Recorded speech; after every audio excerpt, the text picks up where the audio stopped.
This world lives inside a viral virtual reality game. Players fight demonkind and romance the goddesses beside them. But the demonesses stay unbeatable, wrecking every challenger. The strongest is Litia, the Demoness of Lust, near level 1 billion. Then a top player named Dawn chains her up in a dark hall. He doesn't want her dead. Dawn asks the Demoness to marry him. She refuses, so he force-feeds her a love potion for favorability. 99 vials later, her loathing flips into pure hearts. She proposes, they wed, and her godlike stats become his. The system crowns Dawn the player who bagged every last demoness. Then he pulls off a headset. The whole conquest was just a game. A magic circle forms for real and summons the Demon Slayer. He wakes in a strange bed with the real Litia raging beside him. Her blast wrecks the room, yet a marriage seal burns on her chest. The demoness he tortured for fun swears to kill him on the spot. Then it hits Dawn. He is trapped inside the real game world with no exit. Dawn and Litia freeze on the floor as fists pound the door and a voice yells about a strange noise. Her personal maid bursts straight in, a panicked demon girl checking whether Litia got hurt. Dawn plays it cool and passes the whole thing off as an ordinary massage. Litia backs the lie and orders the maid never to enter her private room uninvited. The maid bows and apologizes while Litia quietly dreads her subordinate learning about the spanking. To sell it, Dawn grabs Lydia's bare foot and starts actually kneading the sole. Litia yelps at the touch, so Dawn brags a real massage always makes you shout. Her face melts anyway, eyes watering, as she mutters that this feels weirdly relaxing. The maid just gawks, frozen, while Lydia's leg keeps kicking under his hands. Litia moans out loud that it's super relaxing, forgetting her maid is right there. Then Dawn declares they should finish with a breast massage, and the maid short circuits. She blurts that she has laundry to do and bolts, slamming the door behind her. Dawn pokes Litia's cheek, grinning, asking his wife if his technique isn't pretty great. Litia snaps awake and kicks him off, screaming at the pervert to let her go. Her hardest hit just cracks apart against him with a useless stone crunch. Dawn sighs that even the weakest slime could kill him, yet her punches do nothing. Litia stares at the diamond ring on her hand and knows it's a genuine marriage token. She wonders, stunned, if her mother goddess handpicked this human as her fiancé. Dawn jumps on it and lies that yes, he's the very husband her mother chose. He spins a tale of an old war between the goddess of creation and the demon goddess. Both sides shattered each other, he says, and sank into an endless sleep. Before going dormant, the demon goddess supposedly bound every demoness to a marriage contract, and that, he claims, let him pick which demoness would inherit her throne. It's all made up, yet Litia buys it, figuring a 1,000-year-old like her can marry. She smirks, and Dawn preens that she clearly has great taste in choosing him. Litia crosses her arms and boasts that no living thing can resist bowing at her feet. Dawn shrugs and turns to leave, saying he still has to notify every other demoness. She snaps her fingers to stop him, asking why he'd bother running around as his own messenger. A glowing portal tears open, and she offers to gather the others for his inspection. Her sigil blazes to life above the gateway with a heavy pulse of magic. Cloaked and ready, Litia tells him to relax here while she handles it herself. Her boot steps onto the portal, and she sneers that she'll never tell a soul. Red light floods her eye as she vows the demon goddess's divine authority will be hers alone. The portal snaps shut, and Dawn breathes out that he finally fooled her. He figures a woman swayed this easily could just be talked straight into bed. A snarky voice cuts in, mocking that the lust demoness got played by a virgin loser. Dawn whirls around demanding who's there, and the voice names itself the system that summoned him. It explains this is the game made real, and he goes home only by subduing every demoness. The system also kept his whole game inventory and dumps the loaded grid before him. Dawn grins that he's stacked with world-class gear and starts choosing a loadout. He opens his wedding ring and chokes on a description that flat out calls him a scumbag. Turns out an elf queen named Sylvie forged that ring for him out of love. Dawn sweats, praying Sylvie never guessed he had zero plans to propose to her. He decides that the moment he escapes, he has to grind his level up fast. Meanwhile, up on the palace second floor, magic hums beside a glowing gate. Litia steps in and greets the dark figure at the window as the Elf Queen. The former elven empress now kneels under Litia as a dark elf named Sylvie. Sylvie bristles that thanks to that man, her royal title is completely gone. Litia lets Dawn's name slip, and Sylvie erupts that she never wants to hear it. Then Leah asks Sylvie, gifted at divination, to do her a quick favor. She tosses over a few stray hairs and demands every detail on their owner. The crystal ball whirs and names him an ordinary 19-year-old human male. It adds he holds no magic at all, weaker than the feeblest slime alive. Litia's face darkens, a forced grin cracking as rage crackles off her skin. She realizes out loud that the human was lying to her this whole time. But Sylvie frowns, warning that his body carries the auras of countless demonesses. She reels off name after name, far more demoness power than any human should hold. Baffled, Litia summons her guardian and orders it to kill the man in her room. The demon eye rises behind her as she reasons a true messenger can't be harmed by a mere guard. To test exactly that, she sends the creature slithering off toward Dawn's room. Back there, Dawn's legendary gear lies scattered all across the floor. He crumples, groaning that his level's too low to equip anything but cosmetics. The system steers him to the wedding rings, and he loads up, joking he's the Lord of the Rings. Then he snaps that wedding rings do nothing but annoy broke newbies in the starter village. The system announces 5 minutes are up and promptly goes into hibernation. The demon eye looms over him, cackling, and Dawn screams, asking if it's messing with him. It sneers that a puny human dared something this reckless inside Lydia's room. The creature vows to rip out his heart for its lady, tentacles already reaching in. Still ranting at the system, Dawn shouts that he knows it's hiding right there. The demon eye panics, certain the human spotted him and even called out his name. Dawn keeps yelling at the system for handing him only 5 lousy minutes. The creature reads it as a taunt, decides it's exposed, and quits lying low. It swells into a massive muscled final form, promising to unleash everything it has. Dawn finally clocks it and realizes this is Nishitomi, Lydia's guardian demon. The demon eye roars, "Go to hell!" and pounces at him with everything.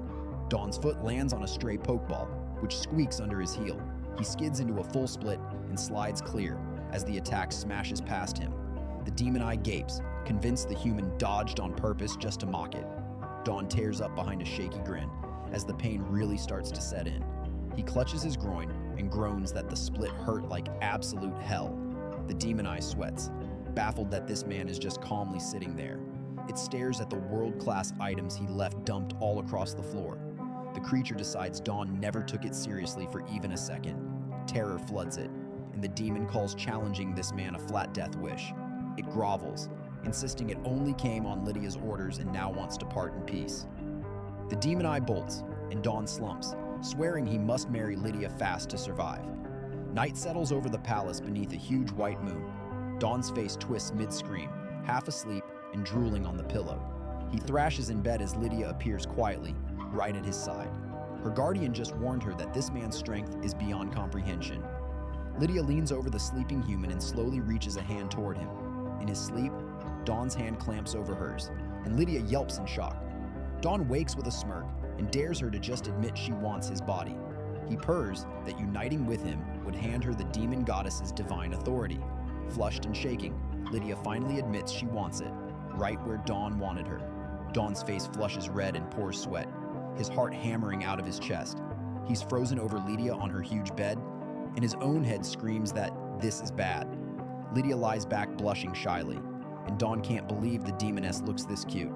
He leans close, whispers her name, and Litia yelps at him for grabbing there so fast. Dawn holds up the marriage rings, swearing marriage to him grants her mother god's power.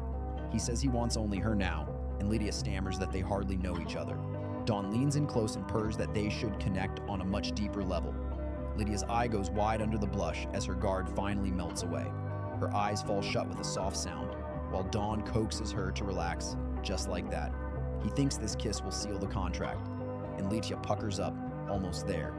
Then the door bangs open, a green-haired maid shrieks, and Dawn freezes solid. Dawn scrambles back as Litia flings a blanket over the maid, who swears she saw nothing. Litia rounds on her, demanding why the maid burst into her private room yet again. The maid cowers on the floor, hands up, begging for mercy, and swearing she saw nothing. She says Litia ordered a milk bath, and Dawn perks up at the mention of the maid's milk. Dawn covers fast, calling it plain bed warming to heat her sheets on this cold night. Litia backs the lie, insisting he only warms her bed, so no milk bath is needed. The maid buys it, vows not to disturb her rest, and the door bangs shut behind her. Litia traces a glowing seal on the door so nobody can ever walk in on them again. Dawn says he's ready to continue, but Litia insists they need some romance first.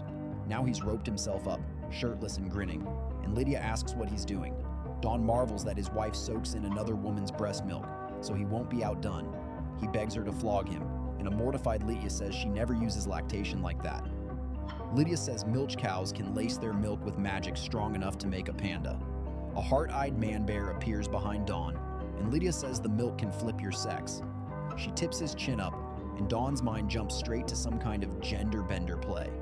He sinks into a drooling daydream, and Litia erupts, demanding to know what he's thinking. Litia nearly got jealous over the maid's milk, but Dawn swears he only wants the buff. He asks what the buff does, but Litia clams up, calling it a war-starting secret. Dawn decides the milk must be incredible and resolves to keep an eye on that maid. Later, Dawn lies down to sleep, and Litia panics that he'll stay the night in her room. Dawn claims he must watch her as the messenger, just a one-day check for divine authority. Litia caves with a shaky fine, then snaps and orders him to stay on his half of the bed. The two of them lie back to back under the covers in dead, awkward silence. A glint hits Dawn's eye, and he never planned to sleep, only to subdue her tonight. Then Litia murmurs the name Dawnstar, and he jolts, panicking over how she could know it. Sweat pours down his face as he dreads that she has cracked his true identity. She just asks if he knows this Dawnstar, so he plays dumb and begs her to explain. Litia calls Dawnstar a scumbag who wronged countless goddesses, and he nearly chokes. She admits she once guessed the man was sent by Mother God, or was one of the apostles.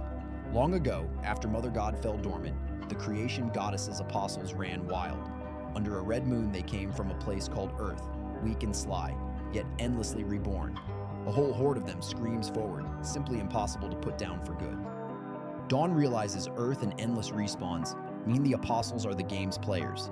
Litia says they all vanished on the spot, and the demonesses lost their memories of it. Some terrible fate struck her, and in death, the goddesses gave up just the name Dawnstar. The old legend paints him as a towering knight sealed in horned crimson armor. Litia reveals he's wanted by all humankind, and Dawn sweats his game deeds came true. The poster brands him a demon spy worth 100 million, glad it hides his face. Litia guesses his real crime was ditching all the goddesses, and Dawn just thinks bingo. She whines that her own bounty is only half of his, and Dawn figures that isn't the point. Far off, another demoness perks up at the words Mother God's messenger. The full moon demoness learns from the maid that marrying this man grants divine power. The misfortuned demoness thanks the maid warmly, and the girl bows and calls it an honor. The news reaches every demoness, even the betrayal demoness and her winged serpent. The matriarch demoness sets out to visit Litia and leaves her palace in a guard's hands.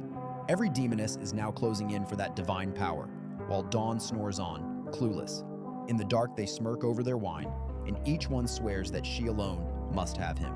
A golden grail cradles his sleeping face as the war to claim Dawn finally kicks off.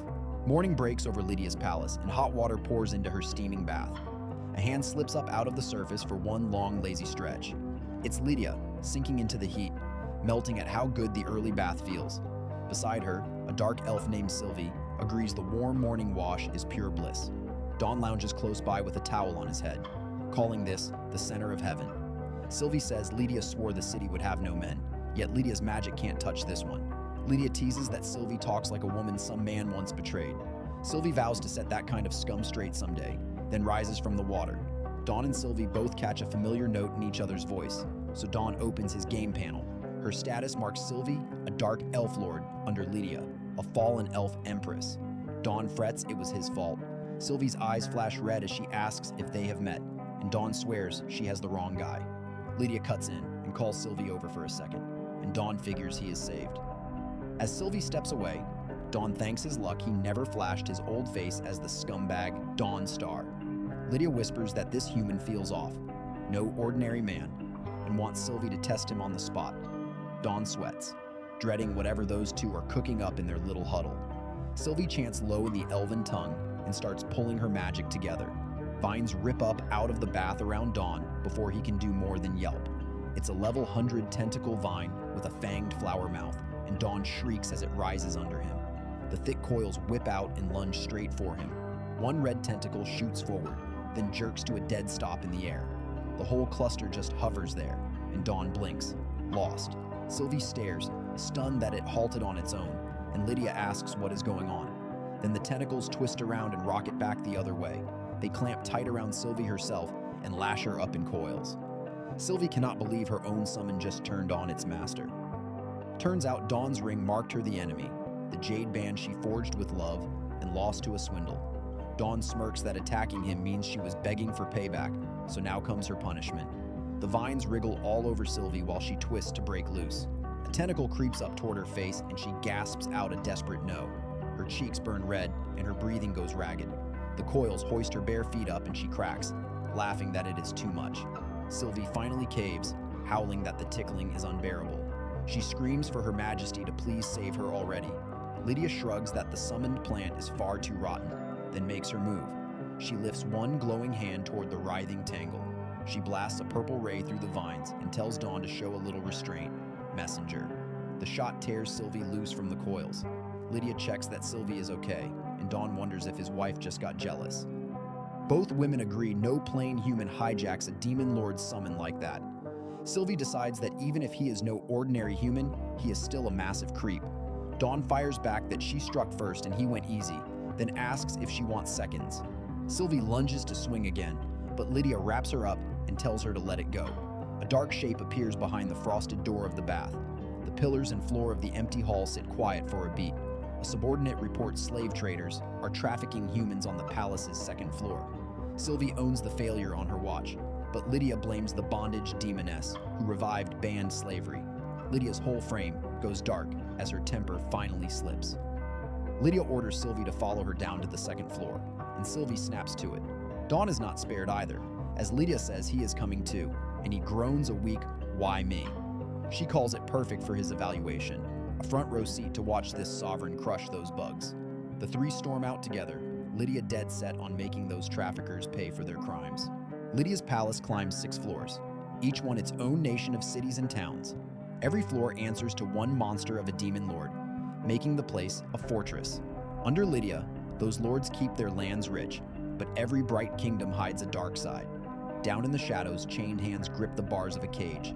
Cage shapes fill the dark, red eyes glowing behind the bars. The scene flips to a bright second-floor town, birds gliding over a busy market. 3 cloaked figures cut through the crowd, and Dawn mumbles Lydia's name. Dawn feels a stare drilling into him and wonders why Sylvie keeps watching him. Litia says, "Relax." Sylvie hates men in general, not him. Dawn sweats. The goddesses still recall his stunts. Then Dawn clamps onto Lydia's leg, and she blushes and yells at him to let go. He refuses, since his wife's side is the safest spot around, leaving Sylvie lost. His smooth talk digs at Sylvie, since it feels oddly familiar and makes her blood boil. Sylvie shoves her palm into Dawn's face and tells him to back off from Lord Litia. She reminds them they're undercover, almost blurts "Your Majesty," then lands on Miss Leah. Dawn keeps saying Lydia's real name aloud, so Sylvie clamps a hand over his whole skull. One squeeze later, he's screaming clean over the rooftops, launched into the sky. Inside the shop, a blue demon merchant throws his arms wide to welcome every buyer. He thanks the bondage demoness for the stock and prices each villager at 5 platinum. A spotlight hits terrified humans as buyers in the dark bark bids, one craving the smallest girl. One captive woman hugs a sobbing child, promising the goddess will protect them. A towering demon in horned armor sizes up the stock and says the goods will do. His steel gauntlet tips open and gold coins rain down onto the floor. He buys the whole stock, tagged the Grand Duke of Machines, a demon born from fear of technology. The demons freeze and whisper, "This is the Duke who seizes cities alone, so no one dares speak." The merchant asks why so many, and the Duke says he's marking his 47th captured city. It's no staffing gap. The Duke wants a hunting game, freeing the slaves for his guests to chase down. The captive humans hear every word and go pale with dread. Then the Duke half draws his blade to inspect the goods, since his guests want quality prey. The little girl clasps her hands and begs the goddess to hear her and save them all. His sword rings free of the sheath in one bright pull. Back with the trio, Sylvie slips on "Your Majesty," corrects to Miss Leah, right at the slave hub. Tout hawks human girls for 5 platinum, and Dawn waves him off, sick of the whole trade. The trade is a full industry now, one sign selling a mother-daughter pair. Dawn once wrecked dens like this. His fist clenches and he curses, wondering if nothing has changed in this world. Word in the alley says the Grand Duke slashed a girl aside without a thought. Right then, a small body slams the ground before them, blood spreading over the stone. It's a blue-haired slave girl, her beaten face barely holding on. Litia catches one breath still left in her and orders Sylvie to heal the girl. Sylvie casts a high-order cure, and green light pours over the broken child. Dawn can't square it, since the game's Litia was pure evil, so why the pity now? He studies her cold face, wondering if Litia is really the villain he remembers. Litia says nothing, and steps past the girl without slowing. A weak hand shoots out, grabs Litia's cloak, and the girl forces out a pleas. She begs to be saved, choking out that her parents and village are still out there. Litia crouches to her level and asks if she truly wants them saved. She warns the girl that a demon's help has a price, and the kid vows to give all. Litia goes quiet and weighs the offer for a moment. She stands, says the deal is sealed, and the child slumps down spent. Litia glances back with a small smile and says to leave the rest to her. Back at the shop, a bloody sword hangs midair as the Duke calls the goods inadequate. The merchant panics that this will blow back on them, but the Duke scoffs that no law reaches here. The Duke's scanner sweeps the newcomers, and he sneers that a few nobodies dared cause trouble. A cloaked figure strides into the shop, heels clicking, and every slaver turns to stare. It's Litia, red eyes blazing in purple flame, Sylvie and Dawn flanking her. She locks a flat stare on the Duke and asks if the filth is ready to reap what it sowed. The Duke isn't impressed and writes them off as meddlesome rats. His machine eye buzzes over them, comes back blank, so he guesses they're guards. Their stats read as pure question marks, so he figures it's anti-scan magic. Dawn panics, since beating this Duke takes 2 human lords, and his area blast might hit. The Duke says he's in a foul mood and warns them not to meddle for their own good. He gripes the weak slaves ruined his hunt, so he wants fresh ones and won't waste time here. That final jab cracks Sylvie's temper. Her eyes blaze white, power tearing off her as she roars at him for insulting her majesty. Green vines rip up around the Duke amid flying sparks, and he barks out, "What is this?" The whole slave house caves in as the vines crash through walls and roof. The coils slam the armored Duke straight down into the rubble. Then Litia sheds the disguise, horns and dark demon skin bared, demanding who let him sell slaves here. The Duke's helmet sparks under the crushing aura, and dread creeps into his voice. He stares into those glowing red eyes and barely asks if this is really Lord Litia. The wrecked slave house frees its captives, and a little girl runs straight to her mother.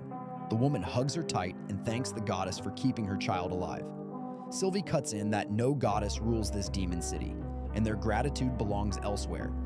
She points them to the real reason they lived, the Supreme Lord standing right there. The cloak with the golden crest turns, and Litia lets everyone get a good look. The demon crowd erupts, chanting that their monarch has come and roaring, "Long live Litia."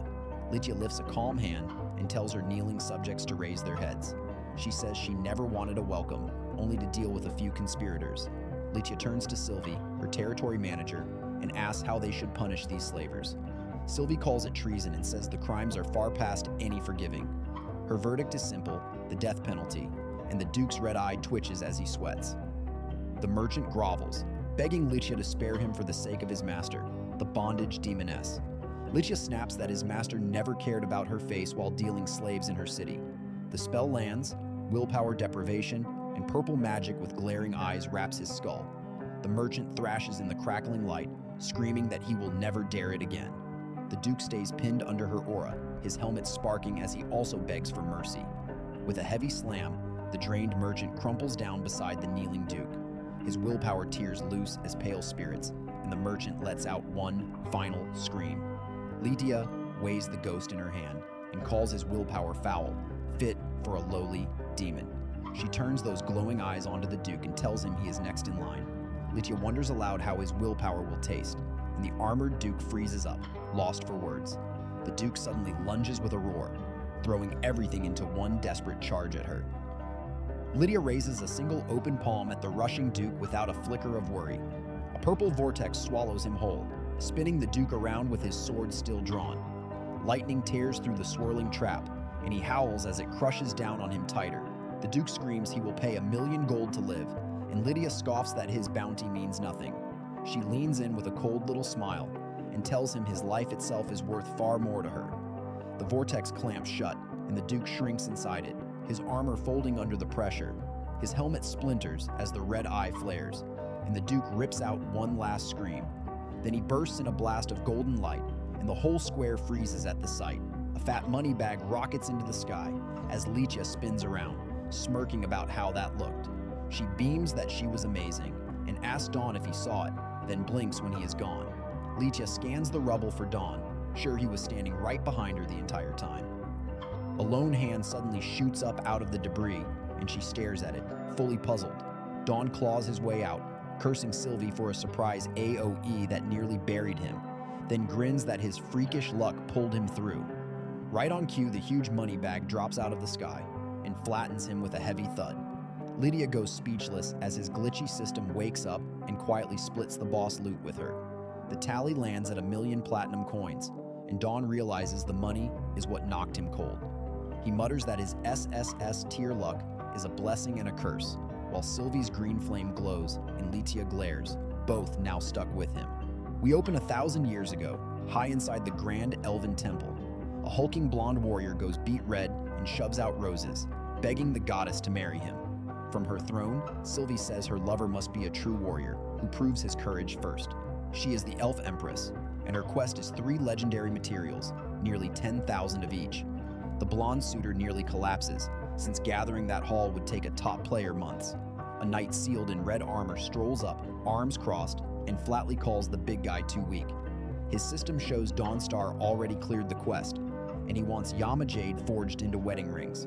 A golden beam slams down with a clunk, while Sylvie snaps that he has some nerve. She flushes that Yama Jade is her clan's greatest treasure, not a token for a lowly apostle. Dawn steps in close and admits plainly that he has fallen for a woman far beyond his reach. He stands tall in full armor and roars that her noble bearing and moonlit eyes left him helpless. Sylvie's cheeks catch fire, a stunned wah slipping out as her favorability creeps to so-so. Dawn vows to guard these feelings for life, lasting to the end of time, even as his body withers. The blonde suitor bawls that the confession moved his old heart, his own meter maxing out. Sylvie can barely stutter the word confession, while her favorability jumps up to in love. The elf minister frets hardline elves will reject it, and she doubts a goddess can love an apostle. Her eyes go soft and bashful, and from that day, his words never left her heart. Dawn later smashes elf slave rings and saves captives, until the elves bless the union. In return, Sylvie forges the elf monarch's jade rings, god-tier bands a goddess makes only once. Under the moonlight, she asks his true name, and the knight quietly answers that it is Vuchin. She finally had someone worth a lifetime, or so she thought, until the petals scattered. Wrapped in her wedding gown, Sylvie freezes as her people scramble to track the vanished groom. She drifts off in the dress while the frantic minister chases after, asking where she is going. Tears pour down her face as the minister keeps pleading with her to answer him. Raw hatred devours her, purple fire exploding off her skin as she screams that he will pay. The blast shreds her divine form, and she hurls that stolen name at the sky, screaming, Vuchin. Stripped of her godhood, Sylvie becomes the monarch Lydia's subordinate to hunt the runaway. Now an icy demon, she swears off her gullible old self, then answers when Litia summons her. She checks in as the second-floor guardian, quietly promising to grind him into 1,000 pieces. Litia, a bratty bunny-eared demon queen, cheerfully says she has a little favor to ask. In the present, Dawn sprawls in bed, whining that only Lydia's kiss can cure his dizziness. Sylvie outs him as a faker, since her guardian blow never scratched him, so coins couldn't stun him. Dawn bolts upright, instantly cured, swearing no goblin is needed because he feels wonderful. He grumbles that Sylvie just cost him a real kiss, while Litia leaves for a Demoness tea party. Dawn perks up and echoes her, asking what this Demoness tea party even is. Litia explains, it is a summit where the Demonesses set strategy for the whole demon world. His eyes gleam, since this is his golden chance to learn how this world actually turns. Dawn leaps off the bed and demands that she drag him to the meeting too. Litia scoffs at a man crashing a Demoness-only party, but Dawn keeps pushing to come along. She refuses to parade him past rival Demonesses, now that he counts as her property. Dawn melts into a love-struck grin, and Litia jerks back, calling that face flat-out disgusting.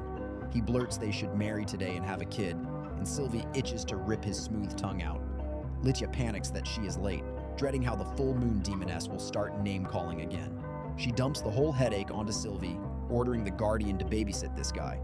Sylvie snaps that minding a pet is beneath her, and she loathes human males, but Litia won't budge.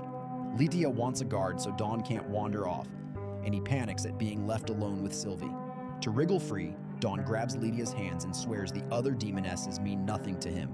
Then he says it, that he will guard these feelings to the end of time, and Sylvie goes cold. That exact vow flashes back, spoken once by the red-armored knight 1,000 years before. Sylvie stares hard, a tear welling as the words match up far too cleanly for chance. She searches Dawn's grinning face, wondering if this fool could really be the man she lost. A single name shudders through her tears as her demon eye blows wide, and it is Vushin. Litia spots the tears and frets, so Sylvie covers, blaming his smooth talking for dredging up Dawn's star. Litia calls that man a scumbag and heads off, while Dawn quietly panics that he is cornered. Sylvie bows sweetly and swears to handle it, secretly deciding this man needs more testing. Her demon eyes blaze as she vows him an unforgettable day and to wring out every clue about Vushin. Litia steps to her glowing portal and tells Sylvie to guard the man every second. Sylvie bows and promises her queen that guarding him is as good as done. Litia winks on her way out and tells Dawn not to miss her too much.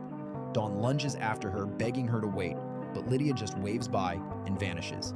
Alone now, Dawn panics that his whole act could crumble if Sylvie corners him. Sylvie's heel drops by the bed as she purrs that it is finally just them two. She lifts a thorned green whip and warns she prefers torture to polite questions. The whip cracks against the floor with a snap that makes Dawn flinch hard. Sylvie leans in, eyes glowing, and swears she reads scumbags better than Litia does. She fires off rapid questions, and Dawn stammers that he is male and just 17. He blurts the name Wu Laoer, and Sylvie freezes because it echoes Wuchen. Dawn sweats, knowing his fake name flopped, and decides it is time to bail. He palms a god-tier ring that teleports its owner to a random partner it picks. Dawn triggers it to flee, and the system locks onto a partner and starts the warp. Sylvie snarls that he is stalling again and dares to feed her this nonsense. She whips the vine around, promising a bitter taste until he talks straight. The lash cracks down on an empty bed because Dawn already blinked away. Sylvie jerks back at the smoke where he sat and blurts out a stunned, "What?" She scoffs it was an escape, since only a guilty man bolts like that. Then her eyes snap wide as the system announces the warp just finished. The ring dumps Dawn right back onto Sylvie, tagged as his own registered partner. Dawn plummets through the air, screaming for the system to quit screwing with him. He faceplants straight into Sylvie's chest, and she chokes out a pained grunt. They slam into the wall in one loud crash. Tangled on the floor, Dawn groans about his rotten luck landing him right here. He begs the system to send him again, but it flashes that the skill is on cooldown. Sylvie's hand clamps over his whole face as she spits one word, "worm." Her eyes blaze white as she accuses him of groping her and courting a death wish. The panel cuts to calm mountains and butterflies to spare us the beating he takes. Sylvie calls out the fake name and hints the two of them are old acquaintances. Dawn's face goes red because he knows exactly what old bond she means. Perched on her throne, Sylvie states his old names flatly, Dawnstar and Wuchen. Dawn plays dumb, swears he never heard of Wuchen, then praises the name as handsome. Sylvie turns away, cheeks faintly pink, thrown off by his shameless flattery. She rounds back with a clenched fist, done waiting for him to come clean. Sylvie says she offered one chance to confess, and his shamelessness killed it. Purple fire floods her eye as she screams for Wuchen to drop dead on the spot. She rips open her divine domain, and the whole room drowns in her purple power. Dawn's eyes snap open inside a strange new space he did not choose to enter. He takes in a ruined temple full of dead branches around a lonely stone altar. Sylvie says only she, the Demoness, and one certain man may ever set foot here. Her blade clangs at Dawn as she names that man outright, Wuchen himself. Sylvie adds that he was the single soul she ever let inside this domain. Dawn grabs his head, begging to explain, swearing the reasons were complicated.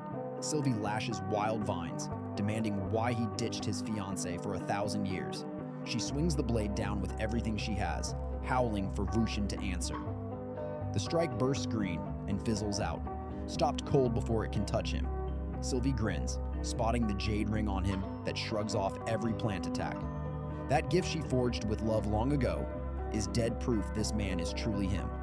Dawn stops fighting, slips the ring off, and offers his life to settle her pain. A single tear falls as Sylvie snaps she is sick of hearing the same drivel. She charges blade first, daring him to believe she would not run him through. blood on his lip, Dawn only smiles and tells her she has suffered far too long. Sylvie shrieks at him to shut up, since no one could grasp what she went through. He walks straight into her lunge, saying he never once forgot their time together. The blade punches through him in a spray of blood as he whispers that he is sorry. Dawn hugs Sylvie close, bleeding on her shoulder, begging her to forgive it all. He breathes that he loves her, and Sylvie sobs, asking why he says it even now.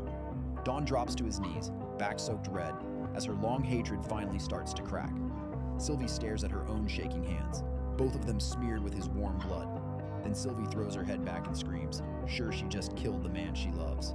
Sylvie pours green healing light into Dawn's chest, screaming at him not to die on her. She coughs and sobs over his limp body, the fresh blade wound still open in his chest. Dawn's eyes crack open with a weak grin, glad his gamble that she would save him paid off. Her palm cracks across his cheek with a hard whack before he can enjoy being alive again. Sylvie shakes him for not dodging, snapping that dying that cheap is far beneath him. Then she looks away and admits, almost shy, that his courage back there earned her praise. Arms crossed and blushing, Sylvie grants one chance to explain, or she kills him on the spot. Dawn gapes that he already died for her once, yet she still demands a full explanation too. A god-tier ring on his hand flashes its passive, one guaranteed revival, right where he stands. He tells Sylvie she cannot hear the whole truth yet, grinning that his real cheat is shameless lying. Eyes shut, Dawn warns her. This secret touches all of humanity and the fate of the world. He begs her to never breathe a word, then starts on why he once walked out on her. Dawn claims the creation goddess sent him to infiltrate the demons and dig out their weakness. As Lord of Dawn City, he says he abandoned his own people too, all for that same mission. He admits he poses as the demon god's messenger, dangling divine power if Litia marries him. Over the kneeling Sylvie, he swears he found no cleaner plan, and after the mission, she can kill him. Sylvie's face goes cold, and all she gives back is a quiet, cutting, "Is that so?" She sees he will wed Litia, yet Dawn swears his real love is hers, and vows they hide away later. Sylvie freezes, and one stunned sound slips out as his promise catches her fully off guard. Her heel taps forward on the stone as she closes the gap between them, one quiet step at a time. Then Sylvie grabs his face and kisses him hard, every trace of her fury gone in a blink. Their lips part slowly, and for once neither of them has a sharp word left to throw. Cheeks pink, Sylvie softens into a smile and says she will just look forward to that day. Out of nowhere, a purple blast rips across the room with a swoosh, and Sylvie flinches back. The beam slams Dawn dead center and hurls him back with a bang as Sylvie's eyes blow wide. Sylvie screams his name in raw panic, while thick smoke hides the spot where he landed. A hand reaches down through the haze, its owner sneering that she will remember his name now. The smoke clears on a demoness with a pink bow, who jabs a finger and spits the word scumbag. Dawn scrambles to cover, barking at Sylvie to bring it on, as if they were mid-brawl. The newcomer grabs Sylvie's chin and demands what that embrace she just caught was about. Her eye flares pink as she accuses Sylvie of scheming for the demon god's divine power too. Dawn cuts in, names her Litia, and swears he only flicked a stray bug away from Sylvie's eye. Shirtless from the blast, Dawn whines at Litia to stop torching his clothes with all that mana. Litia just blinks with question marks everywhere and repeats the word insect in pure confusion. A long dead silence hangs over all three of them, while that flimsy excuse slowly sinks in. Then Litia beams and declares out loud that she worked herself up over absolutely nothing. Litia praises Sylvie for walling off intruders with her domain, and Sylvie stiffly thanks her queen. Litia asks her to set the room right again, since she can hardly sleep in a wrecked temple. Sylvie claps once, and with a sharp snap, she announces that the divine domain is lifted. The green light rushes out and the plain bedroom returns, Dawn still standing there half-dressed. Litia pouts that if Dawn wants her hand, he should quit touching other women, subordinates included. Sylvie stands frozen and mute when a fresh voice cuts in, asking who Litia plans to marry. A purple portal flares open as the voice refuses to wait outside, and Dawn silently begs, no. A staff and a face poke through the light, the newcomer starting to call out Lydia's name. Lydia's palm slams the face right back, and the newcomer yelps that now she cannot even see. Litia keeps shoving her out, claiming the room is a mess, and she will call her back later. Dawn knows that voice with a chill, certain it belongs to the demoness of the full moon. The portal whirs bright behind Litia as she plants herself between Dawn and that gateway. She snatches Dawn up, saying he has been cooped in her palace for days and needs fresh air. Then Litia hurls him clean through the portal, and Dawn wails as he vanishes into the stars. She orders Sylvie to chase him down and guard him, free to roam as long as she avoids the palace.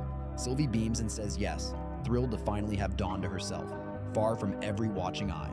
A frozen wasteland cracks with purple lightning as a portal rips open in the sky.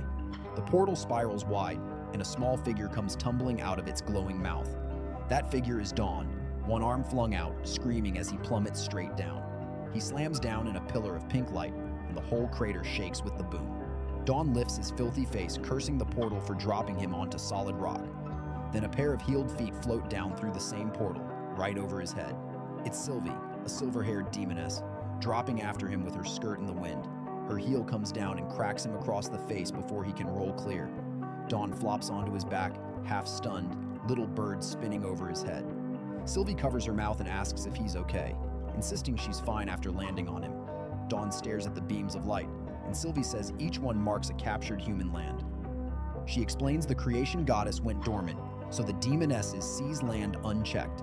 Against a force as strong as a demoness, the humans simply stopped fighting back. Dawn snaps upright, demanding to know what became of his own territory. Sylvie looks away and tells him softly that his land wasn't spared. Dawn City has fallen. One of those glowing prisons now stands right where his city used to be. Every villager got sealed inside that beam, trapped there for 1,000 years. Dawn goes still, realizing his game world was real, and everyone he knew died long ago. Sylvie leans in again, worried the shock is hitting him harder than he admits. Dawn rests a hand on her shoulder and brushes it off, saying no little storm rattles him. Then he grins, deciding that if his city fell, he'll just march back and take it again. Sylvie warns they can't enter without the full moon demoness's leave, but Dawn has a plan. In Lydia's palace bath, the full moon demoness begs to try the chest-enlarging milk bath. Grinning, Litia hums back that she honestly doesn't mean to look down on her. Then she piles on, saying 10,000 baths still won't fix a washboard like that. Litia gives in, promises to send help over, then tells her to clear out once she's done. The moment Litia leaves, the full moon demoness smirks. Sure, the messenger is hidden here. Now she just waits for her spy to sniff out where her future husband is hiding. Back at the barrier, Dawn suddenly sneezes hard enough to fold in half. Sylvie tells him to cover up, and Dawn shrugs that someone must be talking about him. Sylvie presses a hand to the shimmering barrier, and pink sparks snap at her fingers. She says the barrier is far too thick to break, so Dawn tells her to meet his darling. Dawn puts on his smuggest face and raises a single finger. A legendary token floats up, the certificate of the lands, marking him true master here. Sylvie's jaw drops. She never expected him to own a certificate and asks where he got it. Dawn brags her man is amazing, then admits the Earth Goddess gave it once he won her favor. He presses the token to the barrier, and the whole wall peels open with a rush of light. Sylvie's eyes go huge at whatever is waiting on the other side. Dawn throws his arms wide, light pouring around him, and shouts his lost city's name. Standing under a towering golden statue, he bellows it out. Your emperor has returned. For a second, his grin just freezes. Then his eyes blow wide as the sight in front of him finally lands. Dawn City is now a blazing neon metropolis, and he thinks it looks incredible. Walking the bright streets, Dawn wonders if his old magic tech went citywide. But the giant golden statue is the full moon demoness, not him, and he gripes at her ego. He asks if this dazzling place is really occupied land, and Sylvie grimly says yes. Right then, a passing girl shrieks that there's a pervert, since Dawn is still shirtless. Boots come pounding down the street as the city guards charge at him. A pink-haired guard leads the pack, pointing and barking at the human to freeze. They demand his ID, and when Dawn admits he has none, they move to grab him. An arm shoots out in front of Dawn, and Sylvie calmly tells him to stay put. She steps between him and the guards, letting them get a clear look at her horns. The guards freeze mid-charge, faces going white as they stammer out the word demon. In a heartbeat, the squad scrambles back, tripping over each other to escape her. Sylvie plants a heel and coolly claims Dawn as her own. He's my fiancé. Instantly, the guards drop and grovel, praising the demon lord as the brightest of all. They trip over themselves, offering food and shoulder rubs, desperate to please a demon. Dawn watches, baffled that the old feud between humans and demons just vanished. Sylvie gets fed up fast and snaps at the fawning guards to get lost. The guards throw a cheerful salute, chirp that they're off, and scurry away. Sylvie watches them scatter and murmurs that what really fell here was human pride. Then she drops the sweet act, telling Dawn the real lesson is to put some clothes on. Dawn snaps his fingers, conjures a full outfit onto himself, and figures that'll do. He grabs Sylvie's hand and tugs her along, promising to show her the best this city has. Sylvie flushes and swears she'd follow him anywhere, while the full moon Demoness is already hunting the very man now loose in her city. A grand library glows against the night skyline, the Counterfeit Works Library. Inside, golden arches tower over the shelves while patrons browse the upper balconies. A librarian in glasses flips through a book at her desk, a teacup steaming beside her. She barks a sharp halt as Dawn and Sylvie try to slip past her toward the back rooms. The librarian demands a pass, and Dawn gripes that walking anywhere here needs a permit. Dawn grabs Sylvie by the wrist and hauls her forward, before the woman can block them. He flashes Sylvie as his fiancée, then smugly asks if he still needs a pass now. The librarian panics at the dark elf, bowing low and apologizing for her poor eyes. She brags she read the Demonkind Chronicles 100 times to serve her demon masters. Dawn snaps that he wrote that book to fight demons, not to help humans grovel to them. He drags Sylvie off and tells her to ignore the woman, who begs the demon lord to wait. Alone in the stacks, the librarian wonders what kind of man could ever marry a demon. Dawn stalks off fuming while Sylvie trails behind with a puzzled little question mark. They settle at a reading table, and Sylvie hauls a tall stack of books over to him. Sylvie asks why Dawn looks so down, and he slumps over a green book, brooding hard. Dawn asks what books are really for, and she guesses they instruct the masses. He agrees, saying books hand people knowledge, but also quietly reshape how they think. Dawn points out a picture book that praises demon children as better than human ones. The story paints humans as weaklings who lean on tools and neighbors for everything. It frames demons as bold and self-reliant, a race the book calls far from hopeless. Dawn admits humans are weaker, but argues that weakness is the reason they must unite. He reveals he founded this library long ago to bind humans through hard times. Sylvie says the worship is bred from 1,000 years under the full moon, Demoness. Dawn's eyes narrow, and he decides these demon wannabes should just become real demons. Dawn asks if humans can truly become demons, and Sylvie says one power alone does it. She names it demonization, a gift of the full moon, Demoness, and her red eyes widen. Sylvie studies her own hands, secretly wondering if it could turn her back into an elf. Far off, the full moon Demoness gulps a creamy tonic fresh out of her steaming bath. She lounges among glowing pillars that cage screaming faces, purring the drink is bliss. Her red handheld console rings, and she lifts it with a lazy flick of her wrist. She answers her spy Daini, who reports the assigned job is already wrapped up. Daini traced the goddess's messenger by magic, straight to the Dawn City Library. Hearts burst around the Demoness as she cheers her future husband, hid inside her own turf. Her screen flashes Dawn's scowling face, and she coos that her darling is so unruly. She swears he suffered long enough under Litia and promises to come collect him at once. The full moon Demoness launches off her seat, shouting for her darling to wait. Inside the library restroom, Dawn stands frozen at a urinal, stuck on how to trap her. Hands grab Dawn from behind, and the Demoness yelps not to point his business her way. Sylvie sits calmly reading at the table while stacks of books lie scattered around her.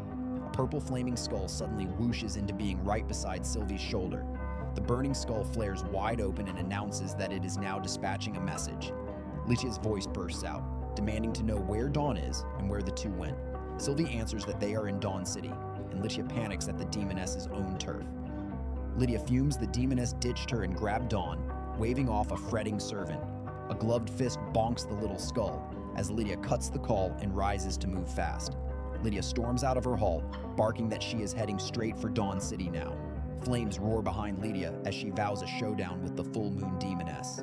With Dawn pinned, the Demoness leans in close and purrs a sweet little darling at him. She offers to let him do anything, while Dawn quietly thinks his target walked right to him. Dawn's eyes snap wide as he spots a strange shape floating where nothing should be. A lone demon eye hovers near him, and he recognizes the odd technique right away. Sylvie's voice slips into his skull, confirming she opened a spiritual link to him. She warns him that Litia reached her side and now has her eyes locked onto him. The full moon Demoness offers to play cute or turn bold, whatever her darling prefers. Litia scoffs that she always knew the Demoness schemed to marry Dawn for goddess power.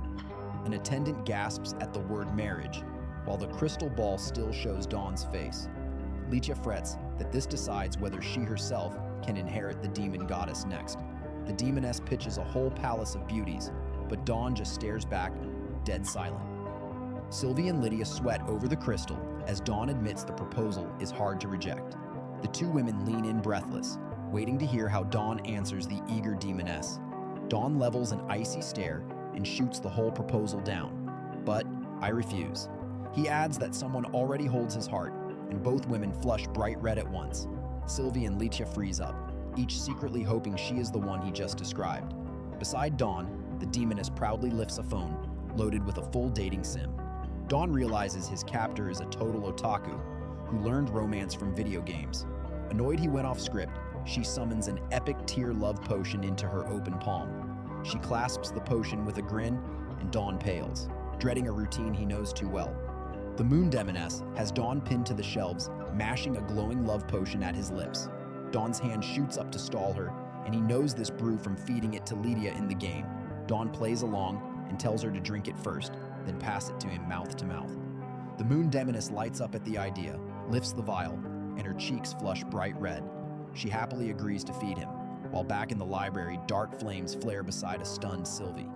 The Moon Demoness tips the vial back and gulps the whole potion down herself. She shuts her eyes and leans in with the drink held in her mouth, waiting for the kiss. Dawn shouts that she left herself wide open and clamps her jaw shut with his palm. The whole dose slides down her own throat instead, a thin trickle running past her lip. The potion hits fast and she stumbles, then flops onto the tiles in a daze. The Moon Demoness kneels there flushed, admitting he was rough, but she liked it anyway. Then she warns that even a whole stack of these vials would barely work on a Demoness. The Moon Demoness drops the cute act, grinning that the messenger saw right through her tricks. She cannot fathom why Dawn stays so cold through every temptation she throws at him. Then she turns aside and asks the empty air whether a lurking Litia would agree. A hidden demon eye flares red in the corner, admitting it has been spotted. Through it, Litia snarls, furious that the Moon Demoness dared to provoke her. The Moon Demoness only smirks when Litia demands how she found the messenger, needling that Litia might already be married to him. Litia turns bright red and blurts that the two of them have never married. The jab flies back as Litia asks if the Moon Demoness is secretly his girlfriend, who yelps no. Neither one is actually dating him, so the two slap hands and call it settled. The Moon Demoness clings to his arm and says the messenger belongs to everyone. Dawn wonders if being this popular even helps. Litia won't have it, snapping that hoarding the messenger is just another way to compete. Purple power floods off Litia as she vows the goddess's divine authority will be hers. The Moon Demoness fires back with a blazing red aura and calls their new friendship over. Dawn freezes between the two Demonesses, sure they will flatten the city he means to rebuild. The pair lock glares, red eyes burning, neither giving a single inch. The Moon Demoness bares her fangs, a gold aura flaring around her. Litia answers with a snarl, purple sparks crackling off her skin. Dawn lunges between them, arms flung wide, and roars at both to knock it off. He rips into them for nearly killing each other, hinting raw strength alone won't win it. The Moon Demoness shrinks back, sweating hard under his glare. Even Litia stiffens as he reminds them they are all daughters of the demon goddess. Dawn's eyes glow red while he reveals his real job is judging who inherits her power. He adds that their childish brawl just now left him flatly disappointed. The Moon Demoness asks what it takes to pass, and Dawn refuses to spell it out. She latches onto his arm, purring that he should inspect her inside and out. Dawn tells Litia that still unwed, he is duty-bound to examine the other Demonesses too. The Moon Demoness cheers about hauling him to her palace, promising a pile of helpful toys. A sharp bonk drops onto her skull before she can even finish gloating. Litia stands over her and snaps that nobody agreed to run off to the Moon Demoness's palace. Litia declares the exam happens at her own home, so she can watch them both. Lydia's palace rises into view, a tall spire glowing under the full moon. Inside, Dawn walks the halls with the Moon Demoness still glued to his arm. Two demon maids wait in the hall as Litia orders the Moon Demoness to stay put here. The Moon Demoness whines that the place is too creepy and begs to stick with Dawn. Dawn grins and jokes that all three of them can simply share one bed tonight. Lytia's kick answers instantly and launches Dawn clean off his feet. Dawn slams through the doorway with a heavy blam and hits the hall floor. Later, the moon demoness kneels on the bed and asks Litia what she thinks she is doing. Litia says she is plainly guarding her, warning against any midnight sneak to Dawn. The moon demoness deflates, realizing her whole night just got babysat by Litia.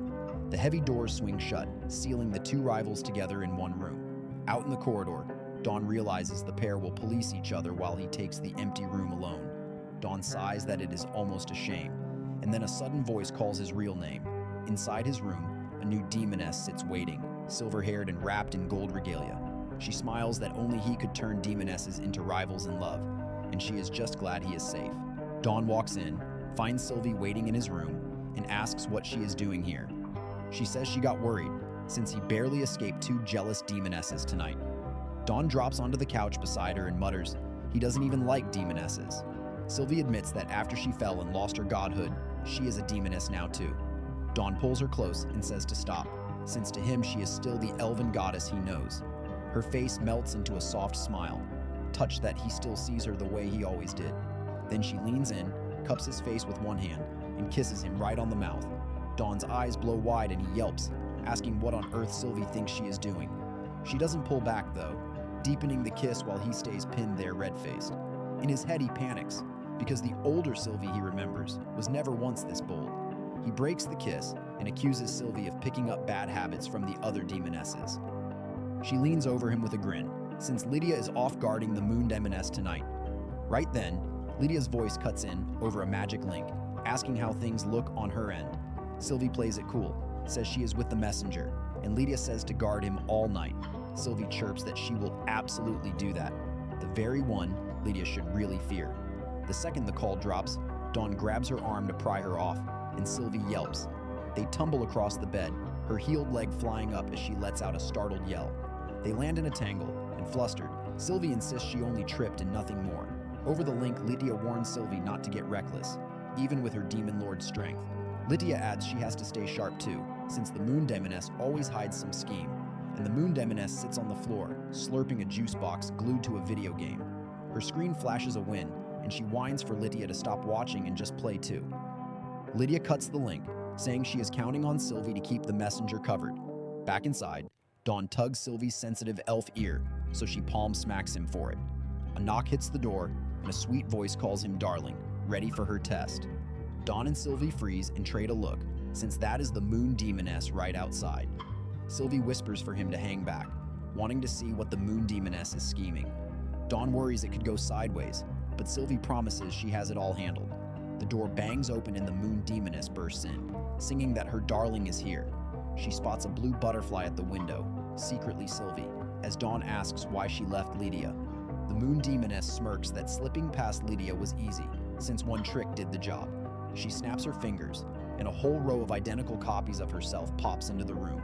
It is her power, submerged mirage, spinning off countless illusions that act on their own. Better yet, the copies are cosplaying famous anime characters, striking dramatic poses.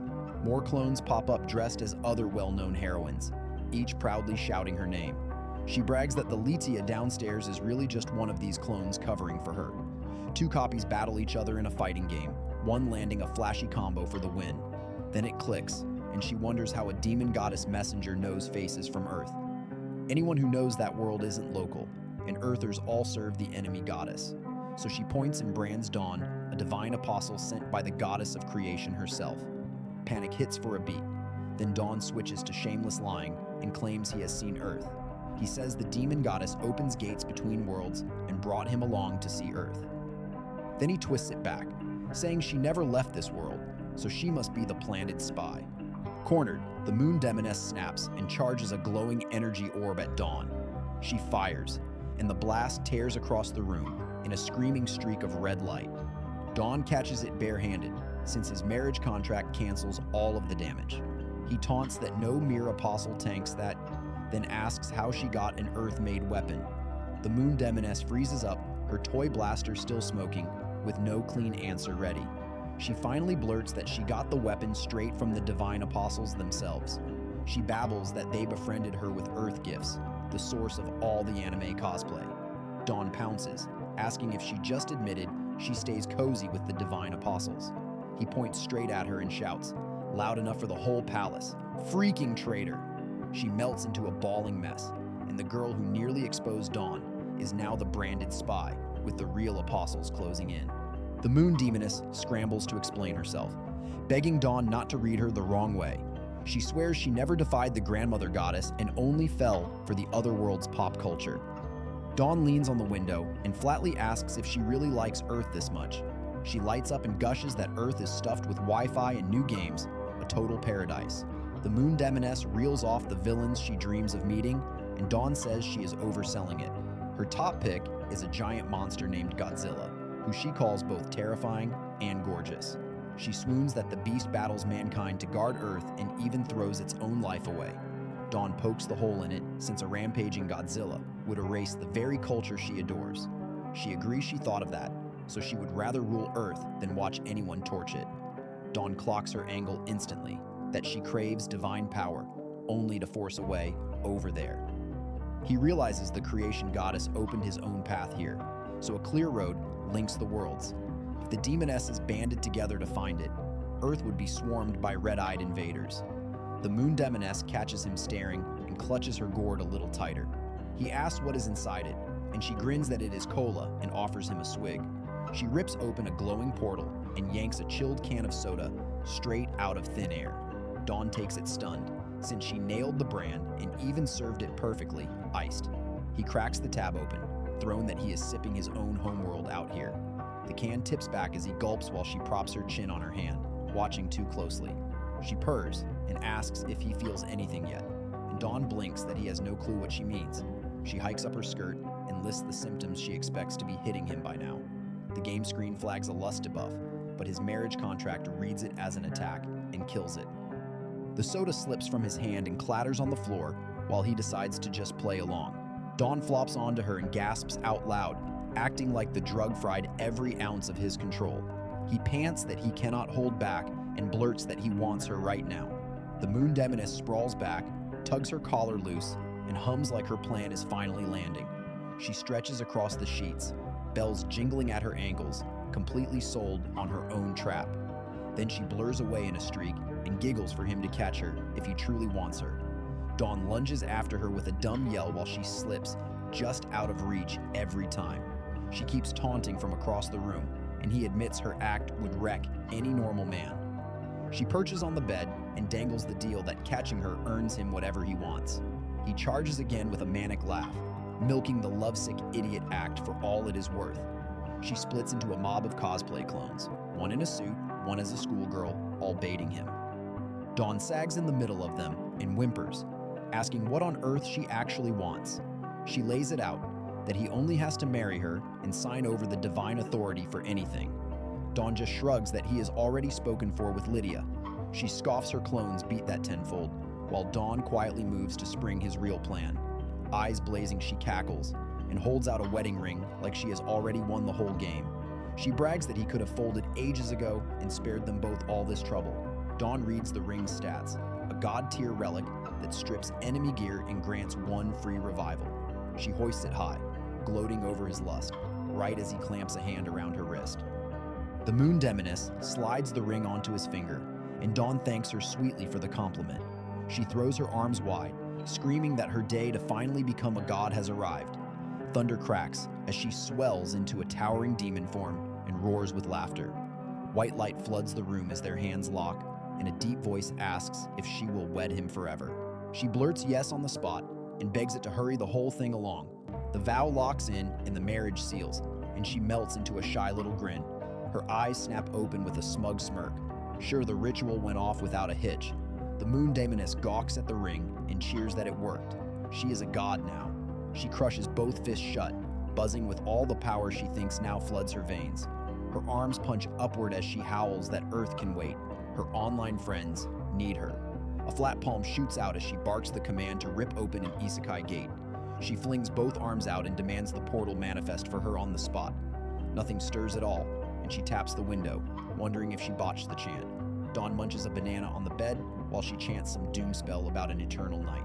she strikes a dramatic anime pose, palm over one eye, spitting out edgy spell lines. Not one word lands, so she drops into a screaming tantrum on the floor. Dawn asks if she is done, and she demands why a god cannot crack a single gate. He deadpans that the demon goddess power was pure garbage, and he only lied to get her to marry him. Her face shatters in horror as the trap slams shut, and all she chokes out is a tiny nani. 1,000 years back, we step into the Moon Demoness's palace behind a towering gate. Dozens of players swarm her avatar, all shoving gifts to raise their favor with moon sauce. The system pings another heart, while the Moon Demoness thanks her darlings for the loot. Up close, her grin turns sly, since that favor is fake delusions, and the simps just hurl gold at her. Then a blast rips through the hall and knocks the whole worship party sideways. Her fan club rounds on the noise, and the blonde one, Wang Jinze, swears he'll jump whoever crashed their honeymoon. The Moon Sauce fan club lines up together, vowing to guard their angel to the bitter end. A horned shadow steps through the smoke, boots clacking closer with every beat. The intruder lands in a rush of wind, a rabbit-eared demoness with burning red eyes and a cape. Her chest bounces hard at the doorway, and the front row of simps freezes on the spot. The old man mumbles that big boobs are also fine, and the whole club sprays nosebleeds. The Moon Demoness names her at once, snapping at Litia to say what she thinks she's doing. Litia only thrusts out a palm and calls her spell Soul Chain in a wall of purple light. The chains snap tight around the demoness and haul her up while she screams for it to stop. Her fans scramble forward in a panic, begging Litia to end this right now. A red-armored knight cuts in, telling them their favor was nothing but the demoness's illusions. He calls himself Dawnstar, the first player in all of history to ever conquer a demoness. The simps go pale and admit he is the one man who could subdue a demoness, then ask what he wants. They still refuse to give her up, howling that even a faked love is love, and moon sauce is theirs. Litia answers with a beam called Decium Ray that tears straight through the crowd. The system logs player after player dead, and the Moon Demoness stares in pure shock. She wails for her fans, and Dawn calmly praises Litia for the clean work. The demoness rounds on Litia, demanding how a demoness could ever side with a divine apostle. Litia just goes dreamy, hearts in her eyes, purring that whatever her honey wants, she has to do. The Moon Demoness screams to know what he did to Litia, and Dawn says there is no point explaining. He lifts a test tube of glowing brew, the love goddess's own potion, and tells her to accept justice. Her eye blows wide as she recognizes that love goddess's secret potion in his grip. The potion bursts in a blinding flash while she screams the word no. The light fades over her heels, and every memory from 1,000 years ago comes rushing back. The demoness gasps that he is Dawnstar, the feared divine apostle who broke both her and Litia. Dawn frowns inside, certain the goddess of creation erased these demoness memories, yet hers returned. He wonders if the marriage contract itself unlocked them, while she clutches her head in denial. She flatly refuses the marriage and threatens to expose him, but Dawn reminds her their two lives are now bound as one. The demoness lunges for his ringed hand with hot tears running down her face. She shrieks that she will kill him and rips a weapon straight up through the air. The Moon Demoness swings a long red glaive down while Dawn simply folds his arms. The blade thumps into his chest and stops dead, leaving him without a single scratch. He wags a finger, grinning that the marriage contract shields him and he has already mapped her every power. Her jaw drops and she blurts out one confused what. Dawn tells her to watch, splitting into a row of smirking mirror copies. His illusion blooms into a wall of oiled, shirtless muscle men, flexing in philosophy hell. The Moon Demoness shrinks back and lets out one strangled little shriek. The bodybuilders strike a pose together and demand that she feel their philosophical glamour. A masked man in a leather harness struts up, and she gags, asking what this even is. A guy in a red bandana flexes next, and her whole body jerks backward. Two of them lock into a wrestling hold, cheering that one hit, lands 666, and two hits 999. The demoness throws her head back, eyes gone white, screaming that she cannot take much more. Outside the moonlit palace, she begs him to stay back, but his mirage dance chases her down. At the same hour, deep in Litia's palace, bats flap around a massive coiled dragon. A tiny voice calls the beast like a farm pig, while its violet eyes crack open. The dragon answers with one heavy snort of steam. Its huge wing sweeps out in a slow flap. This is Luo Li in dragon form, a proud dragon goddess now guarding a floor of Lydia's palace. Purple mist gathers before her, and the dragon says her lord Litia has finally arrived. Litia flashes into the chamber and asks the dragon whether she is hunting for something. Luoli says she guarded this place for centuries, and now Litia must keep her promise to help kill a man. The dragon adds that she just felt the eternal dragon soul react, proof that man has finally surfaced. Litia agrees it is no trouble, but first she wants to introduce the dragon to someone. She smiles that the whole revenge plan runs a lot smoother once this person joins in. Down in Sylvie's room, a pair of hands fumbles through a cluttered drawer. A voice frets that she clearly left it here, with old treasures scattered across the floor. She bends deep into a cabinet and cheers that the thing was hiding here all along. The dark elf Sylvie lifts a bronze hand mirror and grins that it is perfect. She wipes the glass clean, and Dawnstar's red-armored face swims up in the reflection. A portal whirs open mid-room, and Lydia's voice shouts good news as Sylvie topples over. Litia leans through the gate and tells Sylvie there is finally hope for her revenge. Sylvie perks up and asks if Her Majesty has cracked the traitor Dawn's true identity.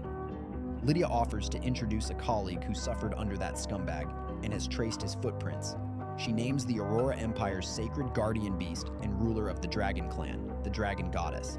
Litia announces the name Luoli, and the Dragon Goddess trots out as a tiny horned girl. The Dragon Goddess shrank to a toddler after losing her throne, and she hates being called a child. Litia pats the little dragon's head, teasing that Luoli was not such a lowly when they first met. Luoli throws a fit over the word lowly, so Litia surrenders and offers her a proper apology. A giant swirled lollipop appears in Litia's gloved hand as the peace offering. Luoli snatches it with a but warns that this settles absolutely nothing. Litia steers the talk back on track while the little dragon sulks over her candy. Luoli rages that Dawn betrayed all humanity and toyed with the goddesses to scam their priceless treasures. She points the lollipop at Sylvie and invites the dark elf to join their organization. The little dragon proudly announces it will be called the Justice League of Avengers. Dead silence drops over the room as all three of them just stare at each other. Litia notes that name came from the moon Demoness, and Luoli admits it slipped out by accident. Sylvie asks whether a sworn guardian of the Aurora Empire should really team with a demoness. Litia explains the Empire cut all ties with the goddesses, and only 2 nations still keep the faith. Sylvie rubs her cheek as Litia nags her to keep up with how this world is shifting. Luoli mumbles that the goddesses banned magic tech, though the elf lands first birthed it, so they slipped up. In her spirit dragon shape, Luoli recalls that staying on as guardian would have pit her against her own goddesses. She lists how the dragons cast her out and her most trusted lover betrayed her, leaving only her will to live. Sylvie stiffens, realizing that word lover means Dawn never once proposed to her alone. Sylvie demands his location, but Litia says she only caught an aura and needs a day or 2 to pin him. The dark elf beams and insists they drag her into the hunt the very moment he is found. Luoli throws a thumbs up, vowing to haul him to the Dragon Holy Land for slow justice for every sister. Sylvie savors the coming punishment, and Litia smirks that she clearly wants to keep Dawn all to herself. Her eyes blaze as she swears she will never let them win, because that man belongs to her alone. Night hangs over the Demoness Palace, and inside, this honeymoon is already a disaster. The moon Demoness drops to the floor, wrecked by the torture Dawn just put her through.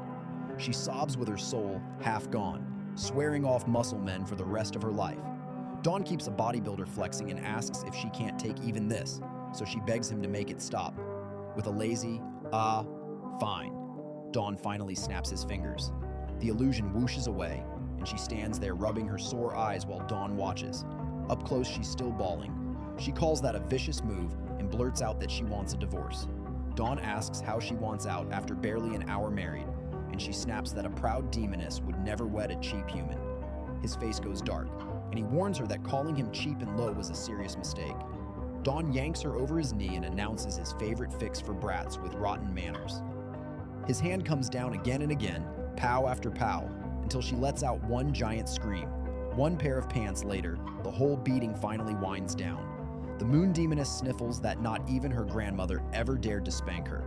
Dawn leans back, arms crossed, and points out she did just beg for a divorce, which isn't impossible. He smirks, hand on his chin, and reveals the catch, that she must help him capture another demoness. The moon demoness's whole face twists at the idea. She swears she'll die first, so Dawn says fine and starts peeling off his shirt, which sends her into a panic. Dawn hooks her leg up off the floor while she stammers out a nervous what. He swoops in and scoops her whole body up, and she thrashes, yelling at him to unhand her.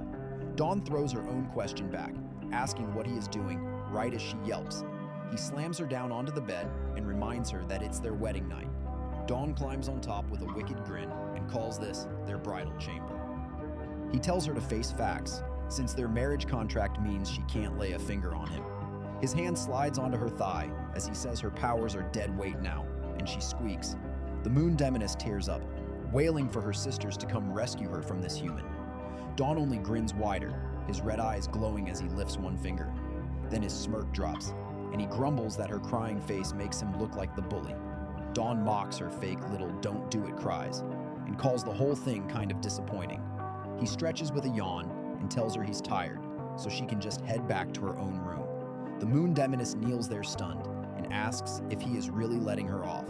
Dawn raises an eyebrow and asks if she actually wants him to sleep with her instead. She hugs a pillow to her chest and shrieks at him to get lost and drop the whole idea. Dawn casually says, "All right," while she bolts across the room toward the door. He calls out a flat goodnight just as she reaches the doorway. The moon demoness mutters goodnight back and slams the heavy door shut behind her. Out in the hall, she freezes against the closed door, gripping the handle. Then she turns bright red and rages at herself for wishing that jerk a good night. She snarls that Dawn plays the gentleman now, but will bare his claws one day, so she won't accept this. The moon demoness tiptoes down the long hallway, slipping off to find Litia. She eases a big door open with a creak and steps into a room with a fruit-top table. The moon demoness glances around for Litia and figures the empty room suits her just fine. A shadow with burning red eyes rises behind her, and she yelps that it's nothing. She only stepped out. She spins around and freezes, since this is no Litia, but the matriarch demoness herself. The matriarch greets her with an icy good evening, a demoness who despises men to her core. Her power forces any male below a woman, and her projection scolds the moon demoness for prowling Litia's turf. The matriarch fans herself and teases that the moon demoness went looking for the messenger and clearly flopped. The moon demoness scoffs that she'd never have panicked if she had known, playing the matriarch off as no threat. The matriarch flicks her fan and says these sorry results are exactly what she predicted. She smirks that no man alive would love a flat board like the moon demoness, with a mocking roar. The moon demoness slaps on a confident grin, while a fat vein throbs on her forehead. She fires back that big boobs alone can't bewitch every man in the world. The moon demoness brags that plenty of men prefer a cute girl, and says she was a hit with the divine apostles once. The matriarch scoffs that those apostles were from another world, and brags countless men have groveled under her charms. She smacks the fan into her palm and tells the moon demoness to sit tight and wait for good news. The matriarch leans in with a sinister look and purrs that she is up next. The projection whooshes out, vowing to brand her the flatboard demoness, and the moon demoness snaps Fang Yanshu's name in fury. Alone again, the moon demoness clenches her fists, swearing that if the matriarch wants Dawn so badly, she'll drag her down too. A sly grin creeps over her face as she bets Dawn can't torment her once the matriarch's charm has him hooked. The moon demoness throws her head back and cackles into the night, set on shoving the man-hating matriarch right into Dawn's lap. 1,000 years back, alarm bells ring across Dawn City as a massive demon army marches in. The general orders his troops to hold the walls and get every civilian out fast. Then he sees the demon horde up close, with far too many of them to fight off. He panics at how the demons massed so fast and blames it all on a scheming demoness. A white dragon suddenly streaks across the sky, and the stunned knights point straight up at it. The general stares upward and wonders if the dragon goddess herself has come to save them. One soldier spots a rider mounted on the goddess's back and shouts the news out loud. It's their own lord, a red knight called Dawnstar, riding the white dragon into battle. Long ago, humans and dragons joined forces to create the Dragon Knight, an honor few ever earn. The soldiers throw their arms up and cheer that their lord Dawnstar has saved them. On a ridge, Dawnstar stands beside his dragon Luo Li, who says the people clearly adore him. Dawnstar answers that protecting those very people is the whole reason he keeps on fighting. He orders Luo Li forward to burn the enemy to ash, and she calls it a piece of cake. Luo Li rears her head back and charges a huge stream of fire deep inside her throat. She blasts the flames across the demon horde, and they scream and run for their lives. Some years later, the scene shifts to the grand golden temple of the dragon goddess. Luo Li takes human form, and Dawnstar asks her to forge a pair of god-tier wedding rings. She freezes at the words wedding rings, and then a slow grin spreads across her face. She agrees to forge them from the finest materials, stunning Dawnstar with how fast she said yes. At sunset, the two look back on how they went from bitter enemies to a warm bond. Luo Li admits they became indispensable to each other, shy to confess it so plainly. They sit close together in the fading light, and she softly calls him a big dummy.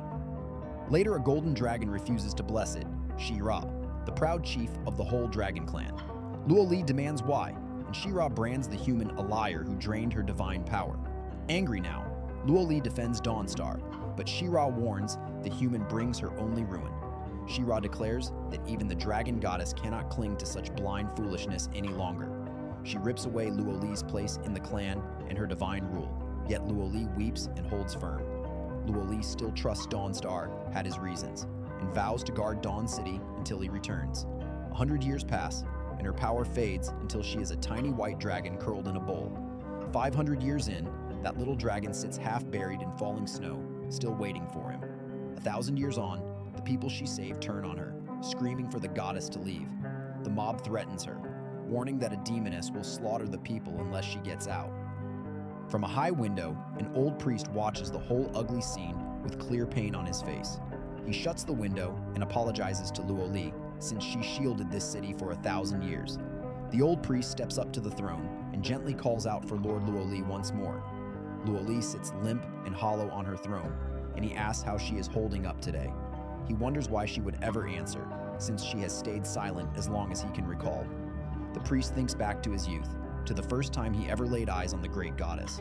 Her stare was hollow even then, holding a loneliness stretched across the whole span of history. For years he told her every story he knew, but she only nodded and gazed off the roof, waiting. Then after all that silence, Luo Li quietly speaks a single name, Adonis. The old priest tears up on the spot and asks if she truly just called out his name. She reveals the goddess has branded her a traitor, and soon she cannot hold the demoness back. The priest panics and begs her to tell him that she is not really leaving them all behind. Luo Li says her duty and her old oath are done, and thanks Adonis for always caring for her. She rises from the throne, ready to leave in search for the man she loves. Luo Li refuses to believe Dawnstar betrayed her and swears to hunt him down. Shrunk to a tiny body now, she slips out, certain that Dawnstar would never recognize her. The little Luo Li smacks into somebody and tumbles onto the floor with a cry. A tall woman in red looks down at the confused tiny dragon girl sprawled at her feet. Her gaze snaps down to the little one and locks on tight. A red ring catches Luo Li's eye, the eternal dragon soul she forged for her lover. The woman in red rounds on the little Luo Li and sharply demands where she got that ring. Quietly, the woman sizes up the tiny stranger with a long, careful stare. She turns bright red, grins, and scoops the tiny Luo Li up, who kicks and screams at the creep to let her go. The woman in red pinches the tiny dragon's cheeks and coos that they feel so soft. Little Luo Li thrashes in her grip and screams at her to let go right this second. Luo Li jabs a furious finger and demands who dares handle a dragon goddess like this. The woman just grins that her name is Xia Yueyun, and Luo Li freezes at the full moon demoness. Xia Yueyun asks what shrank the mighty goddess this small, but Luo Li only wants her ring back. The demoness refuses the ring flat out, and the tiny goddess can only gape in pure shock. Xia Yueyun says giving it back would make Luo Li busty again, so she flatly forbids it. Luo Li fumes that she must hate big chests, then blasts her as a shameless lolicon creep. Dawn cracks his door open half asleep and groans about the racket ruining his morning rest. Luo Li points and asks why a human is here, so Xia Yueyun blurts that he is her personal slave. Dawn starts to call himself her husband, until her palm smacks his mouth shut with a pow. Xia Yueyun hisses that if the marriage trick got out, her pride would be totally wrecked. Luo Li leans in and sniffs at the human, while Dawn just blinks down at the tiny dragon, lost. Xia Yueyun asks if anything is wrong, and Luo Li mutters she is fine while eyeing the man hard. Luo Li announces she is heading back and turns away from the odd little pair. Dawn tells her not to worry, and the tiny dragon pads off down the long palace hallway. As she walks, Luo Li puzzles over why this stranger carries such a familiar scent. She stops cold, since his skin reeks of Xia Yueyun and Litia both, with a dark elf under it.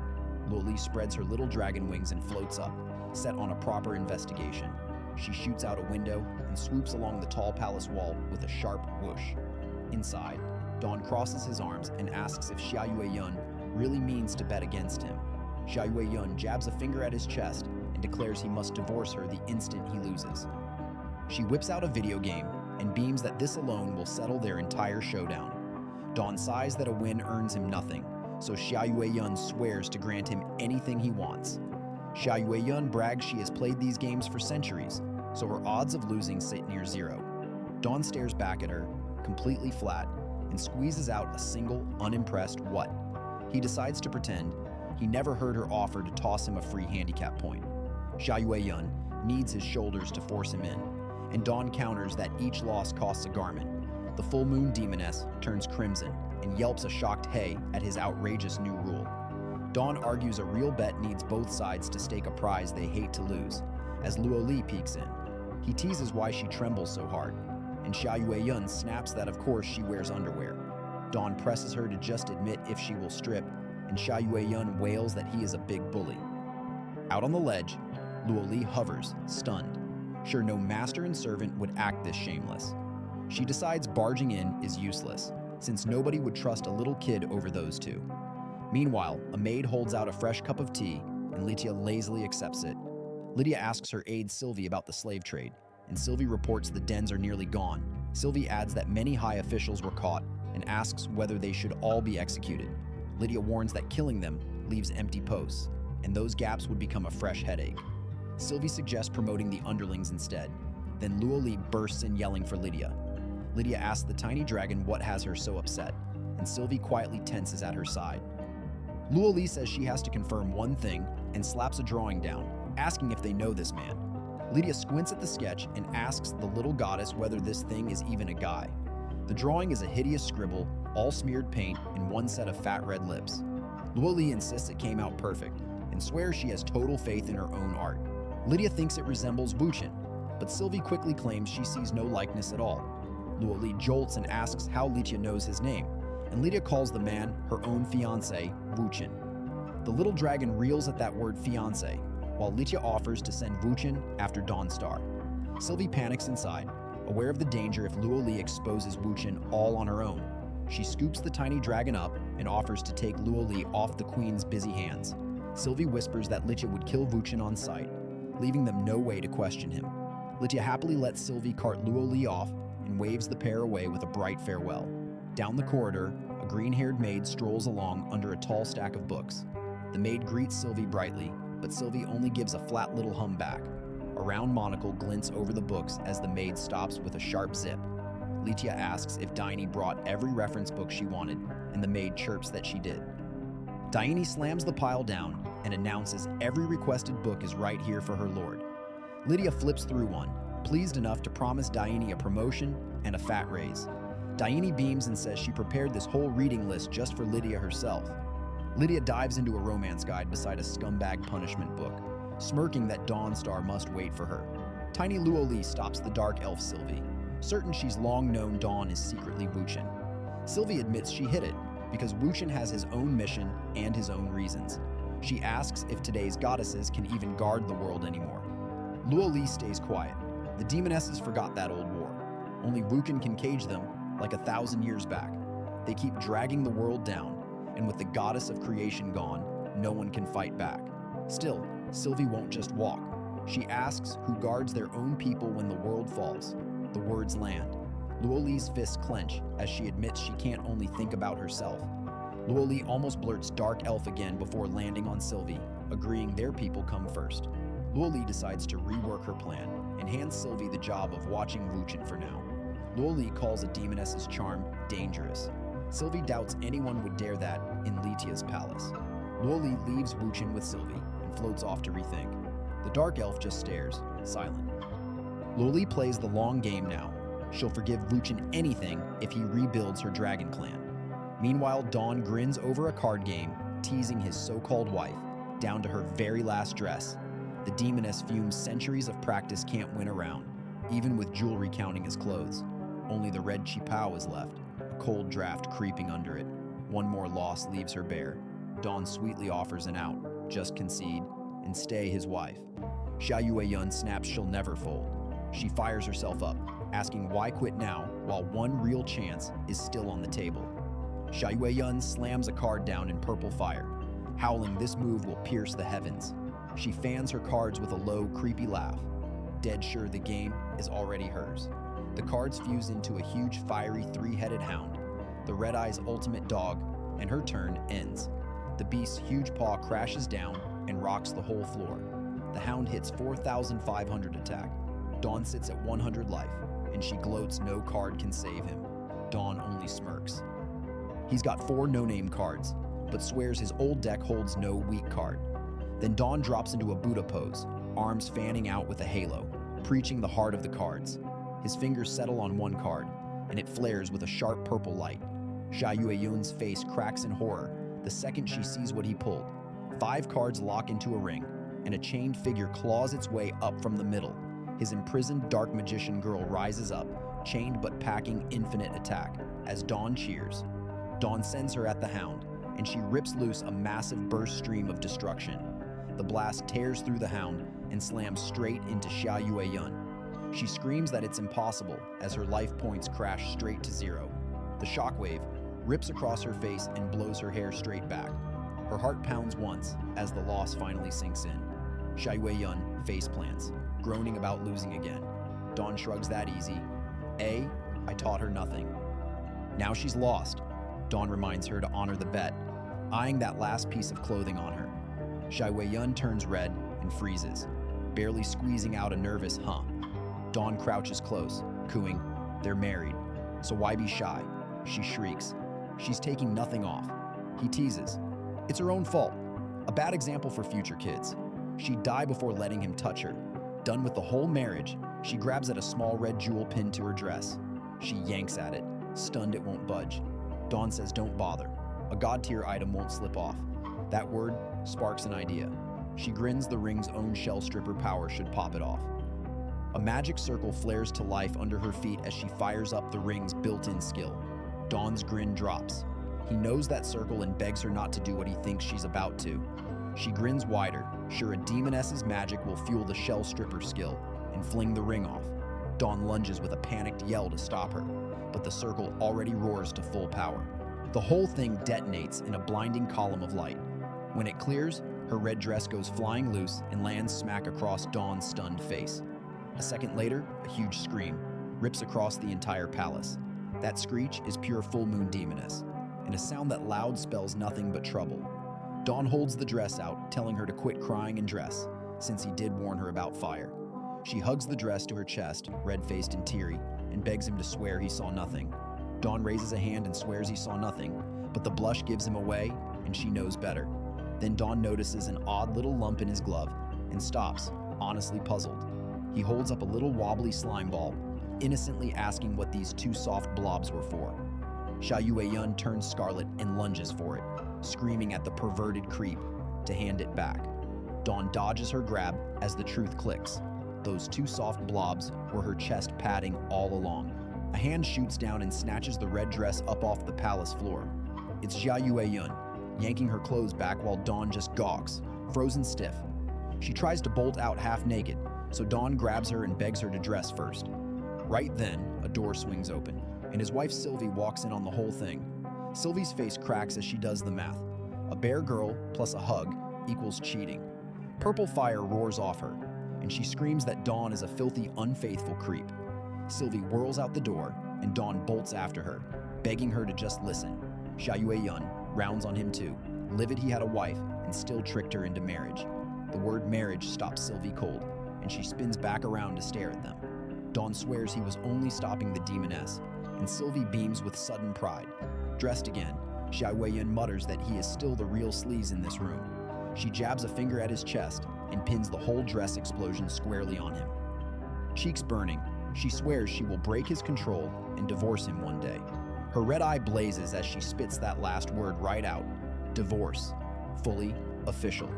Xia Yueyun stomps for the exit, snapping at him to go enjoy his other woman. She refuses to play third wheel around these 2, so she is done and gone. The door slams so hard the room shakes, and Dawn is left with nothing to say. He turns to Sylvie and asks why she came, since she was off helping Litia. She won't answer him, and when he pushes, Sylvie just mutters enough talk. Then she seizes his collar and hauls him onto the bed, her patience all gone. Dawn locks up as a heavy, crushing pressure pours off the quiet demoness.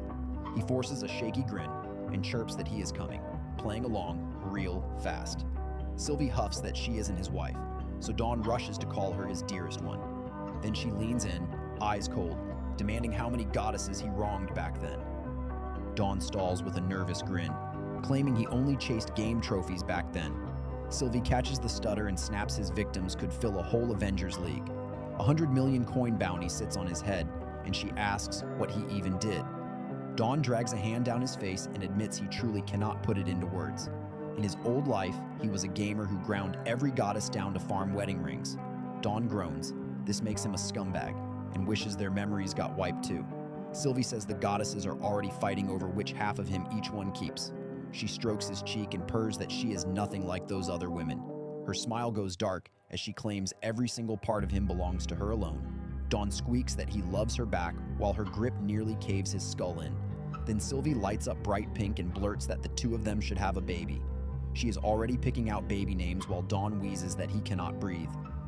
Sylvie yelps sorry and lets go, and Dawn hits the floor with a strangled cry. She says she lost control and checks on him, and he coughs that he is totally fine. Sylvie admits she snapped at the thought of the goddesses stealing him away. That lands hard, so Dawn yanks her into a tight hug and just says her name. He owns that he treated the whole thing as a game and offers her true wedding rings. Dawn apologizes for the 1,000 years of pain he caused and tells her he loves her.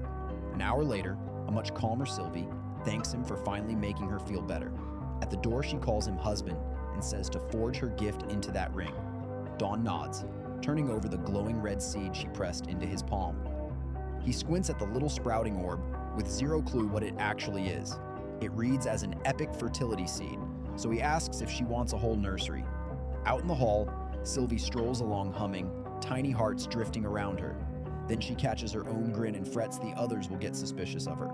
She smacks both her cheeks hard to knock that giddy look right off her face. The cold, scary demoness mask snaps back, and she gives a firm nod, much better.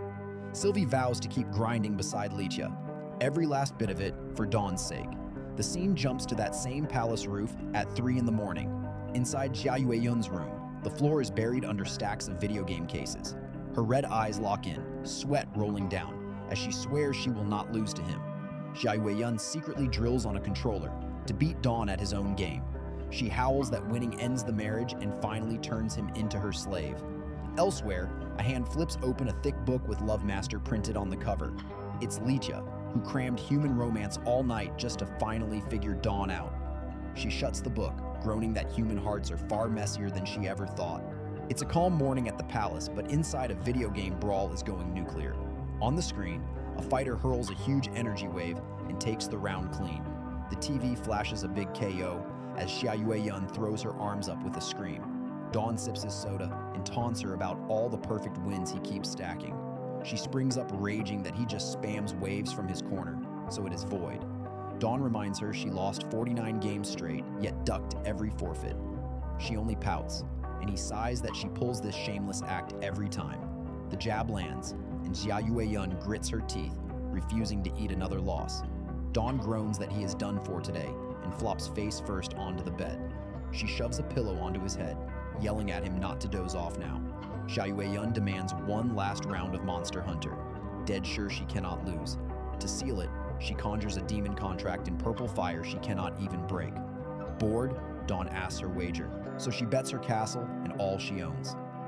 He half suspects a trap, but nobody has gamed with her in 1,000 years.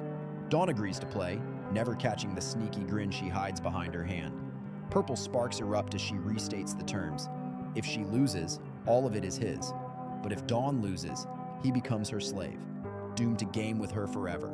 A huge demon eye ignites and seals the pact. Glory to winner, shame to loser. Behind Jia Yueyun, a dark shadow rises as she declares their duel now begun. She cracks her knuckles with a wicked smirk and asks if he is truly ready. Magic blasts off her in pink light, and Dawn stumbles back with a shocked yell. The power sweeps him up, and everything around Dawn fades into blinding white. Light fades, and he stands speechless in a breathing monster hunter town. Dawn gawks around, stunned her illusion magic built a whole world this real. A little cat chef sizzles meat over a fire, and even the NPCs look right. Xia Yueyun struts up in towering armor and asks if he wants her secret. She brags her illusions hit all 5 senses, then sets the rule: most kills wins. Meanwhile, in Lydia's room, Sylvie shows off a flawless, noble posture. Litia mimics her, but sucks in her gut and holds her breath, so Sylvie says, "Relax." Her cheeks puff out, already worn out from just holding the pose. She whines that she is wiped and cannot fathom how Sylvie makes it look easy. Sylvie says she drilled these manners as a child until they sank into her bones. She warns Litia not to rush, since real grace takes years, not one day. Litia frets Xia Yueyun will grab the divine authority, hogging Dawn all day. Sylvie stays quiet. Since Litia has no clue, Xia Yueyun keeps losing to Dawn. In her head, Sylvie knows one rival won't cut it, so winning Litia brings peace. Litia's eyes burn with resolve as she vows to back Dawn with all she has. Sylvie cranks up the drills, snapping that from now on, it is Instructor Sylvie. Back in the game, Xia Yueyun charges a towering beast with a full battle cry. One clean slash drops the monster, and her clear time flashes at 16 minutes. She beams that she smashed her old record and crows the match is already over. But she turns to find Dawn in a corner, calmly swinging a pickaxe at rocks. Then he plops by a campfire, flipping a steak, proud it came out perfect. Xia Yueyun deadpan chomps the steak he cooked and flatly asks what he is doing. Dawn holds up the huge slab of meat and insists he is prepping for the hunt. He lectures that she knows the game skin deep, since prep is half the battle. The two tear into the food side by side, jaws working non-stop across the camp. Her eyes spin into happy swirls, even as she asks why the feasting is needed. Dawn flings the bone aside, stuffed, his potions and gems already crafted. Then he suits up in blood-red armor and powers up for real, both fists clenched. Dawn squares off against her, and for the first time she looks truly nervous. He smirks in his helmet and warns he is dragging her into the world of pros. Back with Litia, Sylvie balances a full glass of water right on top of her head. She makes Litia walk a narrow rail without spilling, and Litia yelps in protest. Sylvie taps the beam, saying royals master this by age 6, so Litia can too. The pointer prods her calf, and Sylvie orders her onto her tiptoes. Litia locks in, steadies the glass, and Sylvie cheers her to hold it and walk. Eyes shut, Litia risks it all on one wobbling step for the divine authority. Her foot slips off the beam, the glass flies up, and Litia topples with a yelp. She hits the floor in a soaked, splashing heap as the water rains down on her. Litia sits there dripping and groans that now she has to shower all over again. Instructor Sylvie gently suggests dropping to the beginner drills, and Litia can only gape at one word: beginner. All that grind, sunk by a cup of water. Inside her game world, a rope trap yanks Xia Yueyun, screaming into the sky. She kicks and swings midair, yelling about why an ambush is buried out here. Down in the grass, Dawn stands in red armor, asking how she got hung up herself. He says that rope is bait gear for snaring monsters, not a toy to mess with. She howls to get down, so he leaves her hanging, done with her meddling. Xia Yueyun gapes at how many snares he set, stunned this playstyle even exists. Dawn shrugs that she misses the basics and flatly calls her too lousy at this, leaves Russell in the trees behind him, and his helmet tilts with a quiet "oh." A gray wyvern with red eyes rears up, and he taunts it for creeping closer. He checks his claw, grumbling one lost trap left his hunt data imperfect. Then he grips his blade and figures a straight brawl works out fine too. The wyvern shrieks skyward, and Dawn leaps at it, yelling to bring it on. Still roped up above, Xia Yueyun cackles and cheers the beast to kill him. She roots for the monster to end him as it charges crackling thunder power. The wyvern sets a glowing claw on a rune circle, winding up a lightning blast. Electricity races across its hide as the beast rears back with a shaking roar. Dawn answers with a single wind slash, clearing the hunt at 0 casualties. The wyvern flops dead, with X eyes and tongue out, as she screams in disbelief. Xia Yueyun pouts that he was too cold and demands at least one flashy show. Dawn deadpans that flashy misses the point, since his pro move is a speed run. He calls game over and tells her to end the illusion, and she caves in tears. The fake world fades back to open sky as she moans that she just went broke. 10 minutes later, they are home, and a baffled Dawn asks what she is doing. Xia Yueyun flips to cutesy mode, so he warns that going Mo won't void it. Her sugary act drops, and a sharp, annoyed titch slips out behind her long hair. She wails the match was rigged since he used items and demands a rematch now. Watching her kick and roll on the bed, Dawn thinks this brat is going too far. Her hand shoots out and grabs his collar, dragging him down to her eye level.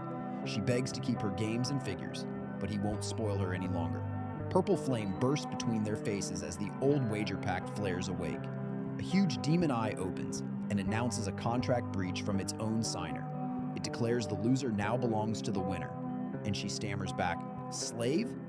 Glowing chains whip out of the fire with a heavy swoosh toward her wrists. The shackles snap onto her arms, and she sobs it hurts and begs Dawn for help. Dawn just stares, rattled, as she panics and pleads for any way out of this. A giant shadow with red eyes looms up, growling that 1,000 years passed. Dawn looks up shaken as the deep voice says he has finally shown up at last. The presence beckons him nearer as its heavy voice trails off mid-word.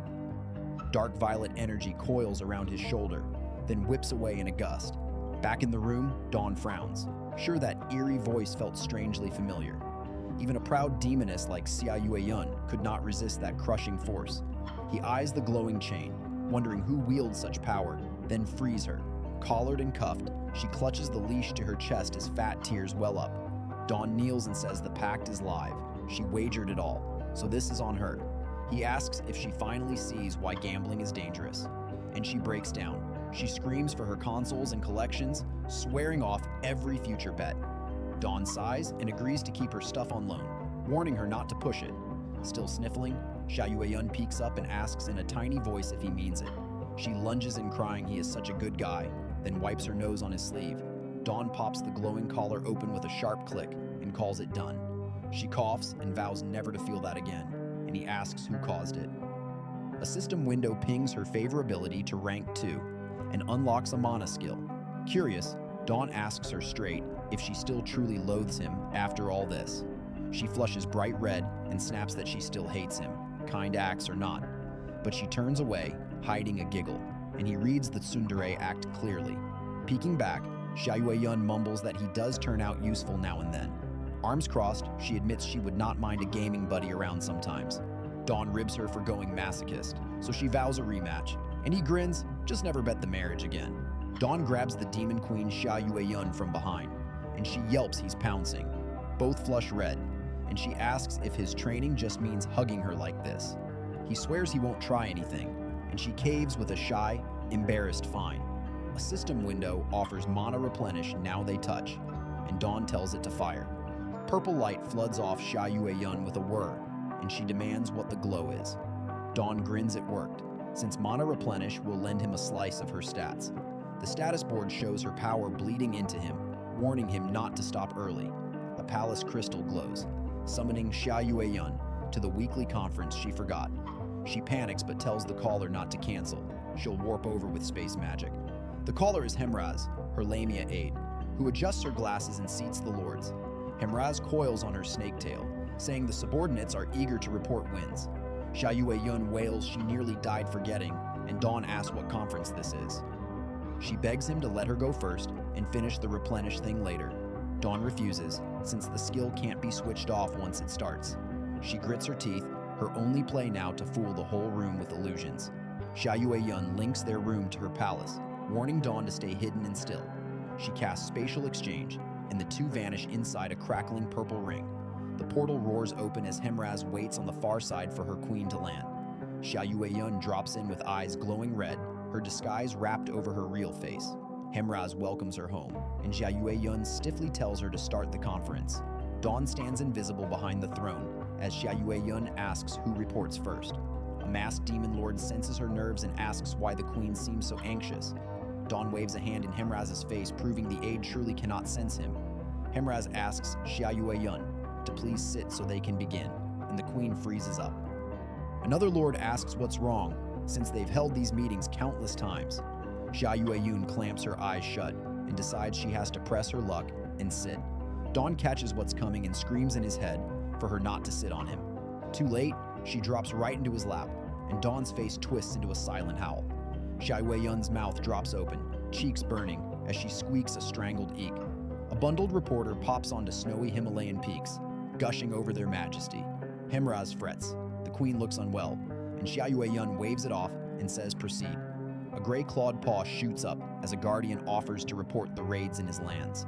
The Wolf King brags his beast clan raided human lands and seized piles of captives. Xia Yueyun cuts him off with a flat next, leaving him stunned. She gave no orders. The tentacle demon lord laughs at the wolf for pestering the queen over trifles. She boasts her slimes bagged 27 mages and dozens of investigators.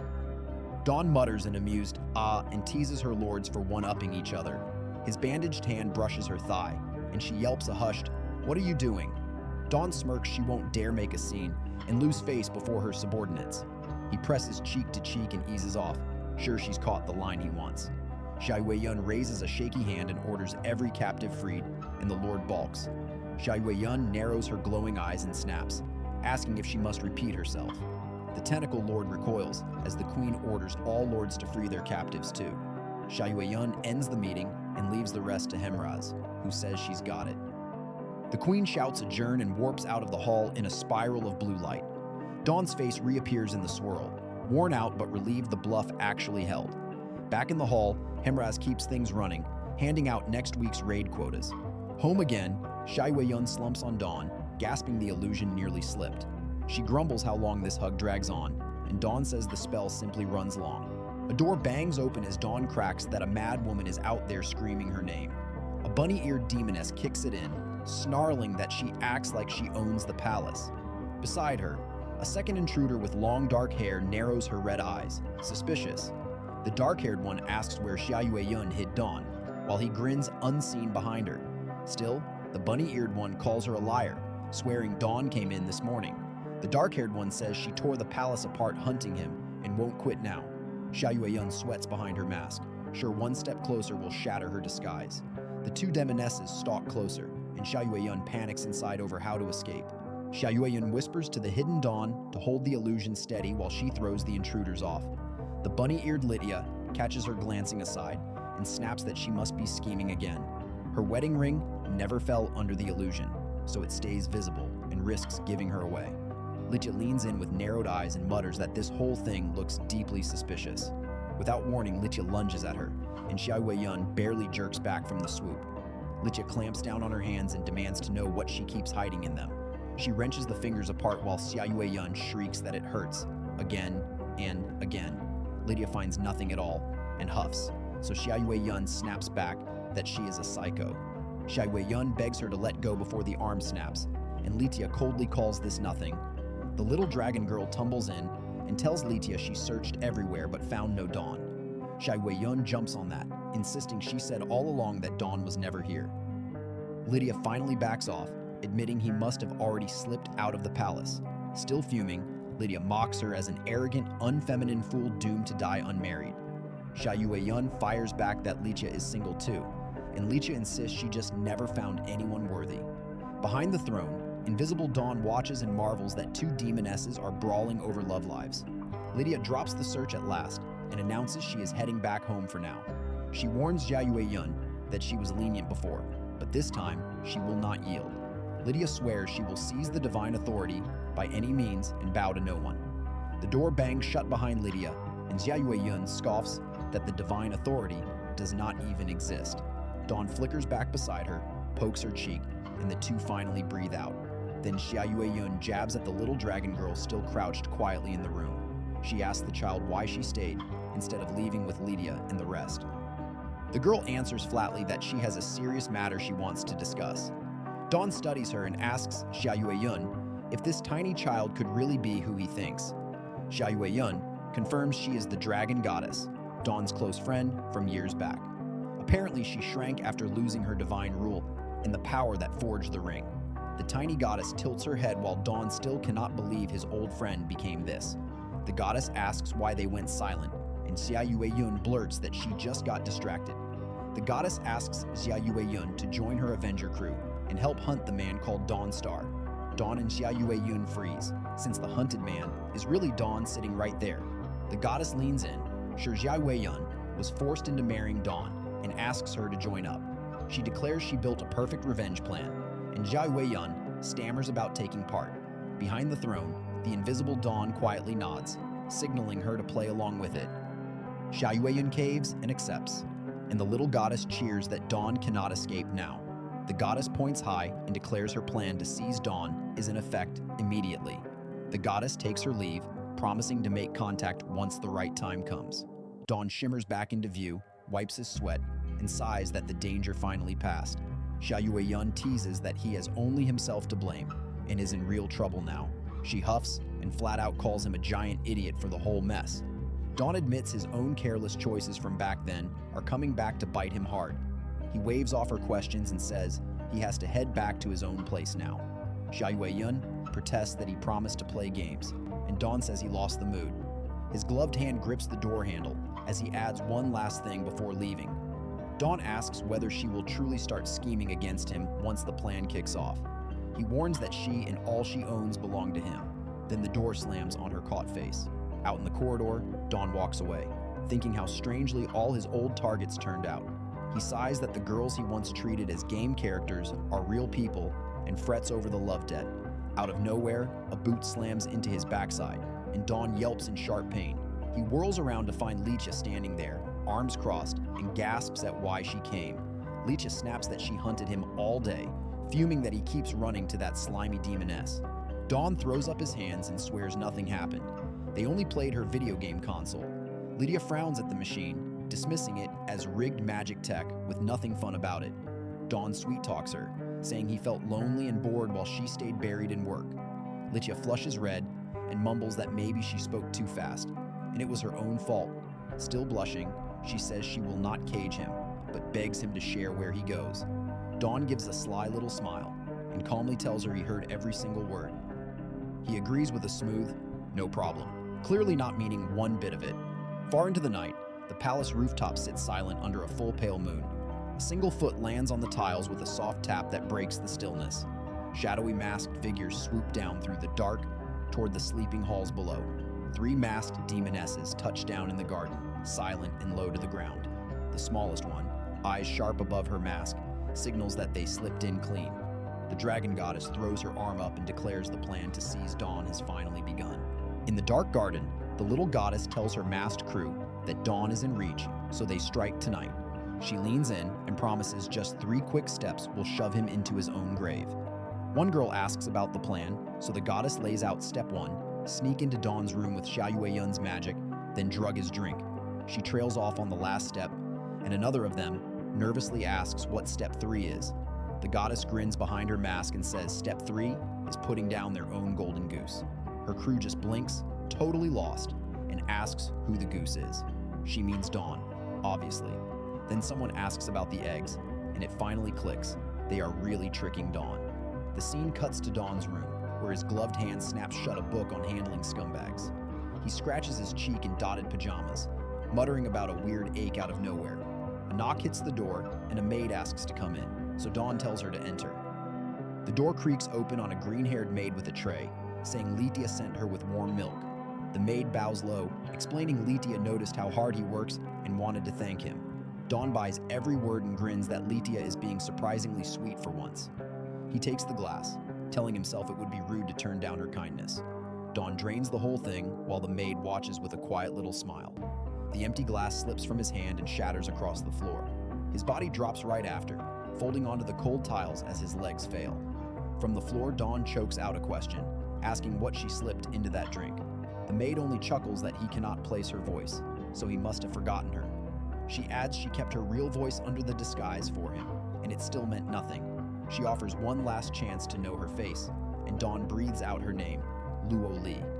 The disguise melts away as Luo Li looms over him in her horned form, purple eyes fixed on his. She draws a long sword and says that, as a reward, she will make his death quick. Luo Li lifts the blade over the frozen Dawn, and she is the goddess who forged his wedding ring. A green vine lashes out and clamps her sword arm before the blade can fall. Luo Li's head whips around, and she gasps a name she never expected, Sylvie. Sylvie grips the vine in the doorway, orange eyes hard, demanding to know what she is doing. The vines coil tighter and wrap Luo Li up, pinning both her arms flat. Sylvie tells her flatly she miscalculated, while a grinning Dawn leans on Xiaoyun behind them. Luo Li scans the faces holding her down and mutters that these are all her own people. Her shock turns to rage, and she snarls that she fell right into traitors' hands. Xia Yueyun explains the ring Luo Li forged trapped her in the marriage, so she cannot disobey Dawn. Luo Li scoffs that no demoness bows to a human, but Sylvie steps up and backs the queen. Furious, the little goddess rounds on Sylvie, asking why she of all people still defends him. She spits that Sylvie was once a proud elf goddess, and Dawn is why she ended up a demon.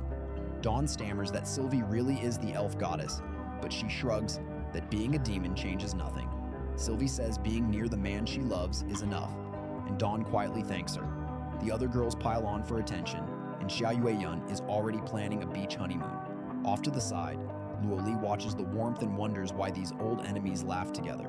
The girls fuss over Dawn and pinch his cheeks, and Luo Li wonders if being together is all that matters. Alone in a flicker of purple flame, tiny Luo Li asks if she could ever hold that happiness too. She thinks back and tells herself their meeting was never fate. The two of them chose each other. In the memory, a young hero swears that as long as their bond lives, their hearts stay one. The hero turns and walks off, his white cape trailing behind him into the light. Luo Li's voice cracks as she calls herself a fool for throwing that bond away. A small hand reaches out through the falling petals for a back that keeps fading.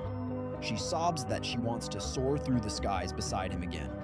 Luo Li admits she wants him back, then quietly asks if that is even possible now. Her tiny hand slides across the floor toward Dawn, still reaching, still unsure.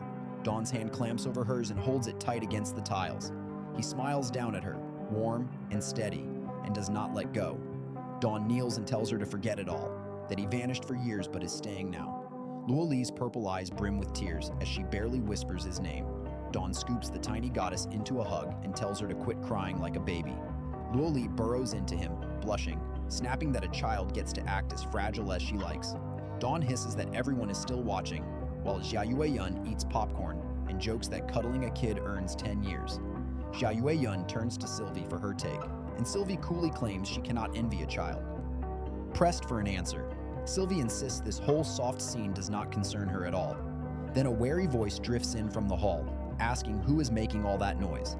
Panic hits the room, since the guard Nishitomi is here, and getting caught this late means Litia finds out. Sylvie takes charge, says she will handle it, and orders Xia Yueyun to follow her out. In the corridor, Nishitomi creeps up with a lantern, her floating eyes drifting around her. She frowns that she clearly heard a noise inside, and this paranoid eye lord can turn a man to stone. The heavy door drifts open with a slow creak into the dark hallway. Sylvie and Xia Yueyun corner her over the racket, and Nishitomi freezes at the sight of them. Boxed in by her own floating eyes, the guard stammers and shrinks back. Xia Yueyun coos over her glowing eyes, begs for one, then lures the shaky guard into a corner. Back inside, Dawn faces the door and wonders aloud what is taking those two so long. Behind him, tiny Luo Li yells now and hurls her long pink ribbon at his back. Dawn spins as the ribbon flies, yelping to ask what she is doing. The ribbon cinches around him, and Dawn wails that they just made up, so why tie him up? Standing over the trussed-up Dawn, Luo Li says not to worry, since her grudge is gone. She smiles that he is the Dragon Clan's last hope, so she is hauling him back to her land, swearing never to hurt him again. A ribbon-wrapped Dawn begs to just sit and talk, while tiny Luo Li hauls him across the floor. She promises the Dragonland is safe, since the rival goddesses would never hunt for him there. Dawn argues they easily might, but Luo Li snaps he gets no say, and she is taking him tonight. Right then, Sylvie storms into the doorway and catches the little goddess hauling off her husband. Sylvie demands to know exactly where Luo Li thinks she is dragging Dawn. Luo Li fires back that she is taking him to safety, so Sylvie should stay out of her way. Their powers slam together in the middle of the room. Sylvie won't have it, insisting Dawn already has her to guard him and Luo Li can butt out. Luo Li yanks the ribbon and calls that a lie, certain Sylvie wants Dawn all to herself. Sylvie yanks right back, laughing that Luo Li is the real one trying to hoard him. Poor Dawn gets stretched between them in a brutal tug of war, screaming his lungs out. Then both bindings snap clean apart with a sharp crack. Luo Li goes wide-eyed as the recoil rips her backward off her feet.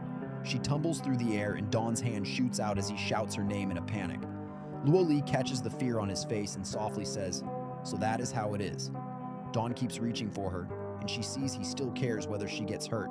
Her cheeks flush as she whispers that 1,000 years passed and his feelings never left. Luo Li lights up, cries that she is overjoyed, and a bright glow bursts around her. A huge white dragon rears up behind Dawn, who tells Sylvie to relax, since Luo Li is a dragon. The dragon spreads its wings wide and beats them against the night sky. It rears its head, a magic circle flares, and Luo Li roars out a night summon. The spell drags Dawn up as her bound dragon knight and locks him into a riding stance. Sylvie lunges and screams at Luo Li to put Dawn down this instant. Luo Li tells Sylvie she was right. It is time to drop the past and chase her own happiness. Sylvie screams she wishes and hurls a whip of green vines at the escaping dragon. The dragon climbs into the night with Dawn on its back, while the vines claw after them. Luo Li muses that what everyone shares gets guarded by no one, and bids Sylvie farewell. Sylvie stretches her hand toward the shrinking dragon, tears spilling down her face. Her eyes overflow as she screams Dawn's name into the empty night. Across the house, Xia Yueyun leans in, saying she already sent the guard Nishitomi off. She freezes at the trashed room and leftover vines, asking Sylvie where Dawn and Luo Li went. Sylvie just stands there, silent, unable to force out a single word. Finally, Sylvie admits Luo Li hauled Dawn away and swears she is going after him.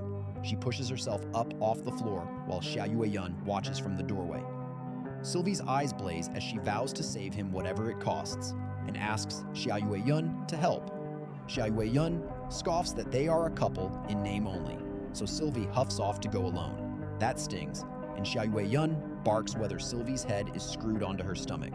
Xia Yueyun warns that dragons swarm in packs, and only the dreaded Litia ever crack their lair. She refuses to face that maniac Litia, and insists Dawn is safer with Luo Li and needs no hero. Sylvie says nothing, her face going cold and unreadable. Then she slams out the door, leaving Xia Yueyun shouting after her. Xia Yueyun grumbles about the rudeness, bragging any other demoness would have wiped her out. She declares she won't rescue that jerk Dawn and marches back to her games. Outside, the moon hangs over the quiet rooftops. A finger jabs the console power button with a little ding. Xia Yueyun cheers that she can finally game without Dawn ruining her day and win her pride back. She settles in with her controller, already looking a little less sure of herself. Xia Yueyun boots a match and calls out asking if Dawn is ready, since this time she won't lose. She points at the screen mid-taunt, totally hyped to finally beat him. Then the loading screen sits there empty, and her voice trails off on the word lose. She reminds herself Dawn got dragged off, mutters serves him right. She plays alone now. Xia Yueyun repeats it is just like before, all by herself, staring at the loading bar. A memory creeps in of Dawn beside her, coaching her on heavy crossbow fire for tough bosses. In it, he grins and promises to write her a full strategy guide the next chance he gets. At the screen, Xia Yueyun mumbles a shaky little well. Her eye glistens as the memory refuses to fade. She curls up by the console, struggling to finish her own sentence. Xia Yueyun asks why she feels this low, blaming Dawn for making the games boring now. She stares at the idle controller and calls him an idiot under her breath. The next morning breaks bright over the manor spires. Litia bursts in, bunny ears twitching, blasting Xia Yueyun for harassing her guard Nishitomi. She stops short in the empty room, thrown that nobody is around. Litia frowns that the lazy gamer should still be sleeping in at this hour. Then she spots a folded note left sitting on the bed. Her gloved hand lifts the paper, curious what it says. The note claims Xia Yueyun left on city business, and Litia frowns that Sylvie vanished too. Word reaches her that Xia Yueyun slipped off on annual leave just that very morning. Litia scowls at the note, baffled those two suddenly get along well enough to run off together. Far off, Sylvie and Xia Yueyun ride out on a giant fox, teaming up to snatch Dawn back. Sylvie rides a giant fox through the clouds. Stunned, her rival Xia Yueyun even came.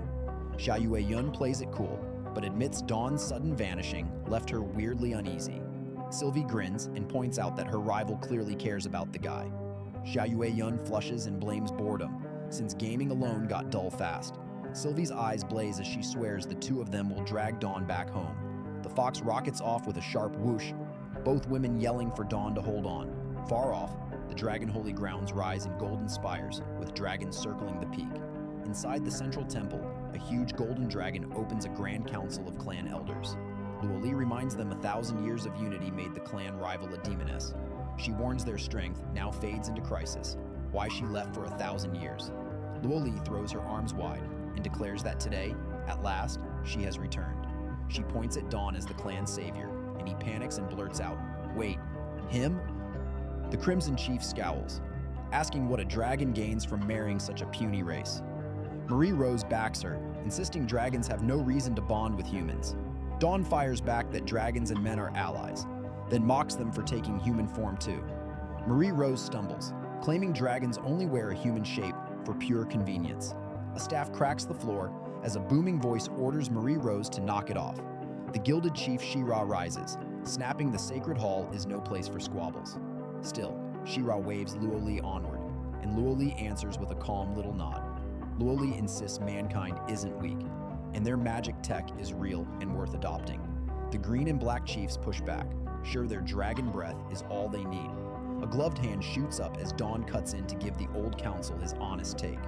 Dawn roasts the old diehards for rusty brains, calling their decline a plain fact. The chief demands the human be tossed out, but Luo Li snaps her husband may speak. Luo Li leans close, pleading Dawn's magic tech skill makes him vital, so hear him out. She-Ra scoffs that mastered tech is a mere toy against the terror of a demoness. Dawn presses her, asking if she truly thinks no dragon could stand up to that enemy. She-Ra says she learned that truth in one brutal fight with Litia, the Demoness of Lust. In the memory, Litia looms over She-Ra's bloody dragon, sneering she could never win. She-Ra's face darkens as she admits the dragons have nothing left to fall back on. Luo Li holds firm, while She-Ra argues human tech is useless to dragons who can't wield it. A metal gauntlet grabs Dawn's sleeve as Luo Li insists there really is a way. Luo Li pulls Dawn close and says she'll wed the founder of magic tech and bear his child. She promises their hybrid child will carry a perfect gift for magic tech in its blood. She-Ra falls dead, silent, thrown off balance by the sheer nerve of the idea. The chiefs stall, calling it a heavy matter their people may not accept without more talks. Luo Li just beams and hopes aloud for a new era of humans and dragons working as one. With a loud slam, she strolls out, cheerfully telling them she'll wait for the good news. The moment she's gone, an armored fist smashes the rail and a chief spits a bitter curse. The black chief bares her teeth, disgusted their future means marrying lowly humans. Marie Rose warns that if hybrids master tech, their proud purebred line slowly dies. The green chief adds the pure bloodline would vanish and the dragon clan goes extinct. She-Ra says flatly that if peace costs her people, she cannot ever get behind it. Her golden eye narrows as she declares the clan may no longer need to serve Luo Li. The five chiefs sit in cold agreement, calling refuge among the demons their only way out. Far above the world, a gleaming temple floats in the clouds of the divine domain. Inside, a radiant-winged mother goddess towers over the altar as a small voice cries out. Beneath the white wings, a purple-haired girl kneels, grieving how far evil has spread. She is Alina, the lonely goddess of loyalty, begging the mother to tell her what to do. A cruel voice cackles in her head, mocking the lost little sheep, crying for her mommy. The voice calls her a pitiful abandoned child, and Alina snaps at Elena to stop. A dark aura coils around Alina as Elena laughs that this body has always been hers. Purple lightning crackles as Elena tells the goddess to step aside like a good girl. The body reshapes with a rush of wind, and a horned, cat-eared figure stretches awake. The demoness is Elena, sworn to betrayal, and a shadow marvels she dared enter the domain. Elena gloats no goddess could guess the loyalty goddess secretly shares her body. Her ally, a pink-haired demon with a folded fan, warns that exposure would cost them dearly. The ally adds, Elena seems oddly uncurious that the messenger now stays with Litia. Elena waves it off, refusing to believe the messenger would lust after a demoness. Then the demoness grins, vowing to spark the dragon rebellion and claim the messenger's heart as the best demoness alive. Candlelight flickers around a silent altar inside the dragon temple's stained glass hall. A hooded scout kneels and tells her chief a barrier locked Luo Li's room once the human went in. Marie Rose scoffs that Luo Li is burying her head in the sand and doing whatever she wants. She waves the scout off, telling her to pull back and keep a quiet watch on the couple. Marie Rose seethes that if the goddess bends to this human whim, the whole dragon clan is finished. She whirls around as a mocking voice asks if she is plotting to stab her own clan in the back. A purple snake coils near her, while the voice offers to grant her wish and burn away her weakness. The snake lunges wide, fangs bared, striking straight for her throat. It bites down on her neck, and Marie Rose shrieks as dark power floods her body. Blue lightning erupts around her and rips through every nerve at once. Her body twists and swells as raw dragon magic reshapes her from the inside. Claws stretch from her fingers while purple crystal spikes burst across her arms. Reborn as the Super Saint Quartz Dragon, Marie Rose grins with glowing red eyes and calls it glorious. A demon voice praises the work as flawless, while Marie Rose flexes the fresh power in her palm. Marie Rose beams that this new form feels countless times better than the old one. The purple snake curls back into the shadows, waiting on its master. Marie Rose bows low, realizing the betrayal demoness herself was behind all of this. She pledges every magic crystal dragon under her to the demoness and calls her master. Elena steps into the light, a small horned girl who says the dragon is nothing yet. Greater power will come if she serves well, so Marie Rose vows to cross any fire for it. Elena grins that the goddess came home with a man this time, exactly as she hoped. She orders Marie Rose to snatch that man for her, and the trap around Dawn starts closing. Across the temple, Dawn sneezes hard, shivering half-dressed after a bath. He grumbles that Luo Li's room has no heating and that Litia's palace was far cozier. Wrapped in a towel, Dawn hears voices and wonders who Luo Li is talking to. He peeks out and finds Luo Li standing in a towel beside her friend, Shifeng. Dawn asks who the guest is, still damp and shivering from the bath. Luo Li introduces Shifeng as one of the Eastern Dragon's 12 bells and a close friend. Shifeng promises her entire clan will stand behind Luo Li whenever she needs them. Then Shifeng grabs her and hypes her up for the night, and a red-faced Luo Li tells her to quit it.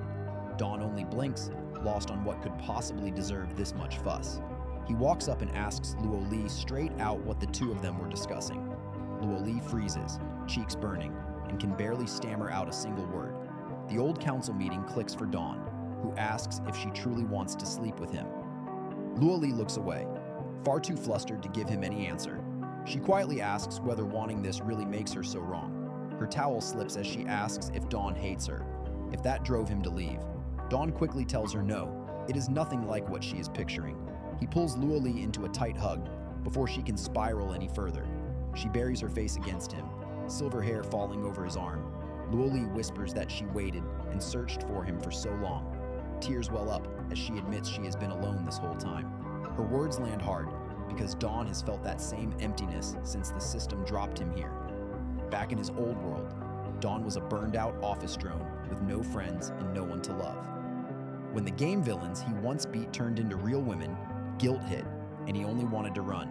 Dawn kept chasing one goal, to finish his quest and claw a path back home. He still doubts he can grant the creation goddess her wish, but he can at least own his choices. Dawn kisses Luo Li, set on making up for everything he owes her. Staring at the ceiling, he softly asks Luo Li if they should begin. Luo Li lies back with a shy smile and asks him only to be gentle. Far away, a game screen flashes as a wild shelter pops up and an onyx charges in. Xia Yueyun mashes her handheld, thrilled that the little clam just used flash on her. Her onyx drills in, but the shelter answers with a water gun that lands super effective. The rock snake faints on the spot, and the screen declares Xia Yueyun blacked out. She wails that her onyx is ruined, while Sylvie snaps that she never stops gaming. Sylvie has no clue what a rock snake is, both of them racing across the night sky on a giant fox. Back at the temple, morning light fills the room as Dawn keeps sleeping soundly. He jolts awake screaming that he cannot take one more drop of those energy potions. Dawn sits there dazed, question marks floating around his head. He mutters that the whole thing must have just been a wild dream. Then his hand knocks a firm shell. Dawn turns and finds a huge pink spotted egg, blurting out a dragon egg already. Luo Li nuzzles beside it and tells him flat out that he is going to be a father. She smiles that their child will inherit both their talents and grow into a perfect hybrid. Dawn panics at how pale she looks, and Luo Li admits she is drained and needs rest. Right then, the golden doors blow open with a deafening boom. Shifeng throws her arms wide and yells for every Eastern dragon to take their post. The 12 bells storm in, announcing they came to guard their weakened goddess. More of them line up in formation, striking poses like a full battle squad. Shifeng tears up and swears not one fly will get near Luo Li's new family. Dawn sits frozen, clutching the egg, while Luo Li apologizes for leaving the rest to him. It finally hits Dawn, family, a child, and he chokes out that this egg is really his. His scream of pure disbelief echoes across the dragon temple. A brand new father with no clue what is coming for him. Marie Rose swoops through the clouds as a massive dark quartz dragon, wings spread wide. She dives toward a golden palace, the seat of the proud metallic dragon clan. She slams down outside the hall, and a blonde dragon woman calmly watches her land. That blonde is She-Ra, and she asks Marie Rose straight out what she wants here. She-Ra frowns that a foul, heavy aura is pouring off Marie Rose's whole body. Marie Rose says her dragons bowed to the betrayal Demoness, and pushes She-Ra to strike at the goddess. She-Ra refuses, since she already swore herself to Litia, the Demoness of Lust. Marie Rose's eye narrows as she asks if that means She-Ra rejects her master. Marie Rose roars "rude bastard" and fires a purple bombard blast straight at her. A golden staff slams into the floor, and the whole hall rings from the impact. The blast erupts into a wave of purple fire that swallows everything nearby. Sweat runs down She-Ra's face as her golden guard begins to crack apart. The palace ground goes up in one giant crash of roaring flame. Marie Rose laughs that her new quartz body makes her far stronger than She-Ra. She howls that all who defy her master should drop dead, even the Demoness of Lust. A golden dragon bursts from the smoke, roaring, since She-Ra shrugged the blast off completely. Her metallic jaws clamp onto Marie Rose, and she snarls at the insult to Lord Litia. She-Ra locks the quartz dragon in her fangs and pins her down without effort. The gold dragon warns that power-drunk fools always get crushed, but Marie Rose stays defiant. Pinned and sweating, Marie Rose begs the chief to hear one quick report first. She reveals the goddess and the human already made an egg, and She-Ra freezes solid. Marie Rose adds that Luo Li saw the plan coming and ringed the temple with 12 bell guards. The news snaps She-Ra's temper, and she roars that Luo Li disgraced the dragon clan. Marie Rose purrs. The goddess is weak now, so she wants the human, while She-Ra keeps the child. She-Ra scoffs, and raw golden power swells up around her whole frame. She admits she meant to slip off to Litia, but this cursed birth changes everything. First, she swears to set her clan straight and scrub away their shame. Night settles over the goddess temple, home to Luo Li's own palace. Inside, Dawn sits gently buffing the pink-spotted egg with a soft cloth. Luo Li says he has cradled it all day, but Dawn swears his own kid gets no careless handling. Dawn marvels the little one spawned overnight and asks if it can revive the dragon clan. Luo Li asks if he has heard of the universal breeder class, and Dawn blinks at the name. She says she made him a genetic factor regulator, so their child grows into a rare hybrid. Dawn chews it over and admits that every word she says lines up perfectly. In this game world, each race owns one trait, yet kids normally inherit just a single set. A universal breeder breaks that cap and passes down every trait from both parents, not one. Dawn realizes his child blends Luo Li's dragon blood with abilities he shares with Xiayue Yun. He wonders if this is the fabled second generation, and right then, the egg starts to rattle. The shell pops 2 little eye holes and a tiny mouth that stares right back at him. The egg suddenly rockets up out of his hands, and Dawn screams in pure panic. Then the little one cuts loose and pees in midair while Dawn stands frozen. Luo Li snatches the egg back, steaming that his shouting scared the poor child. She bans him from babysitting, and Dawn pleads that a first-time dad is bound to slip. Luo Li pats the egg, calls its father hopeless, and packs Dawn off to the sofa. So Dawn ends up hugging a pillow on the couch, still stunned it went this way. Pink-haired Belle watches him, clear proof his wife was not joking at all. She asks why he is clinging to a pillow this late into the quiet night. Dawn only mumbles about missing his wife, and the Belle can just gape at him. Far off at the foot of Summit Draco, Sylvie snaps at Xiayue Yun for gaming instead of helping. Xiayue Yun says the dragon barrier suddenly hardened, and her power cannot crack it now. Sylvie fumes that Dawn sits right there, yet the wall will not budge an inch. She wishes for her old goddess power, the kind that once slipped through any barrier. Xiayue Yun tells her to relax, since joining the demons is how she found Dawn again. She adds their shared life bond means she would feel it the second Dawn got hurt. Sylvie starts to admit that her rival really does have it all figured out. Then a hand claps over her mouth and chokes the warning off with a whack. One of them hisses at the other to shut up and hold dead still. Both freeze, stare up, and ask if the shape in the sky is really who they fear. A winged figure drifts down against the full moon, white feathers spread wide. It is Alina, and the two of them gasp, wondering why on earth she showed up now. Alina the goddess reaches the glowing barrier. shaken that dawn is finally near after 1,000 years. She reads it as a shield the dragons raised against all evil, yet she feels dark aura leaking from within. Her hands clasp and her wings flare as holy light pours out against the barrier. Her eyes blaze gold, and she's certain Dawn is in danger, so she has to reach him now.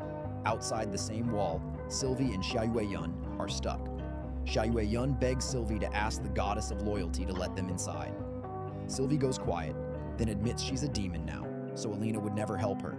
Xiaoyun's face falls, and she can only mumble in confusion.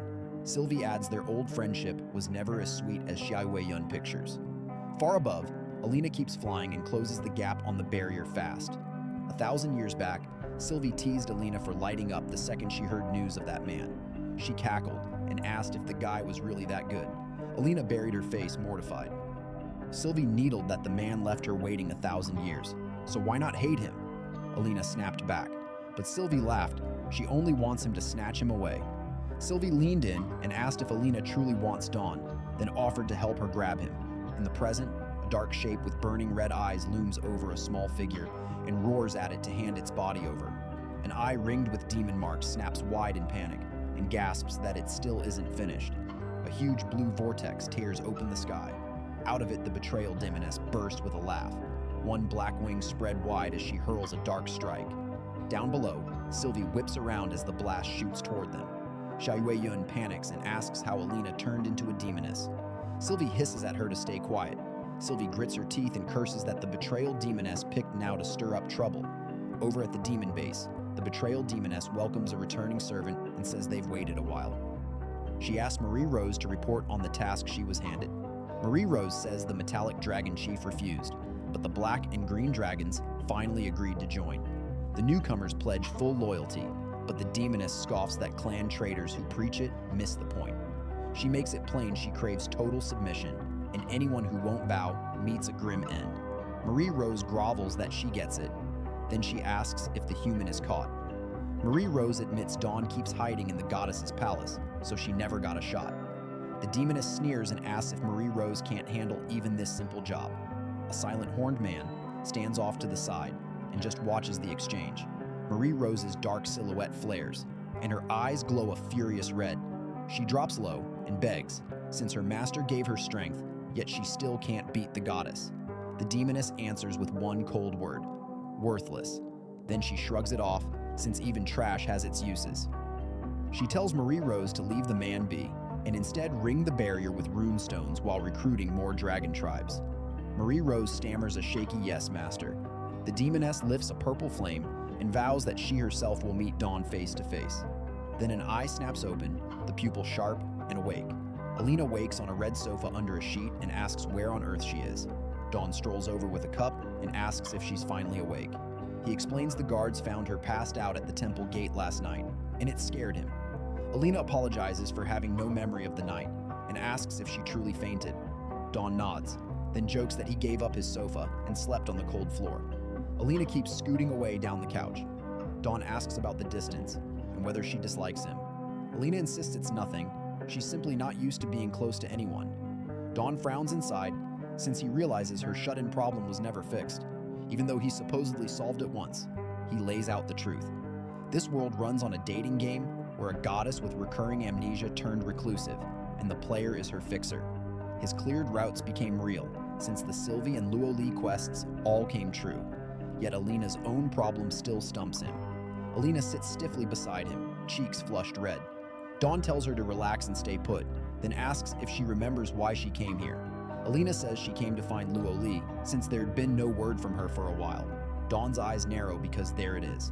Alina's hands squeeze her skirt corners, the exact tell she always showed in the game when she lied. Dawn wonders what she's hiding, since she only ever had Sylvie as a friend. So when did she and Luo Li grow close?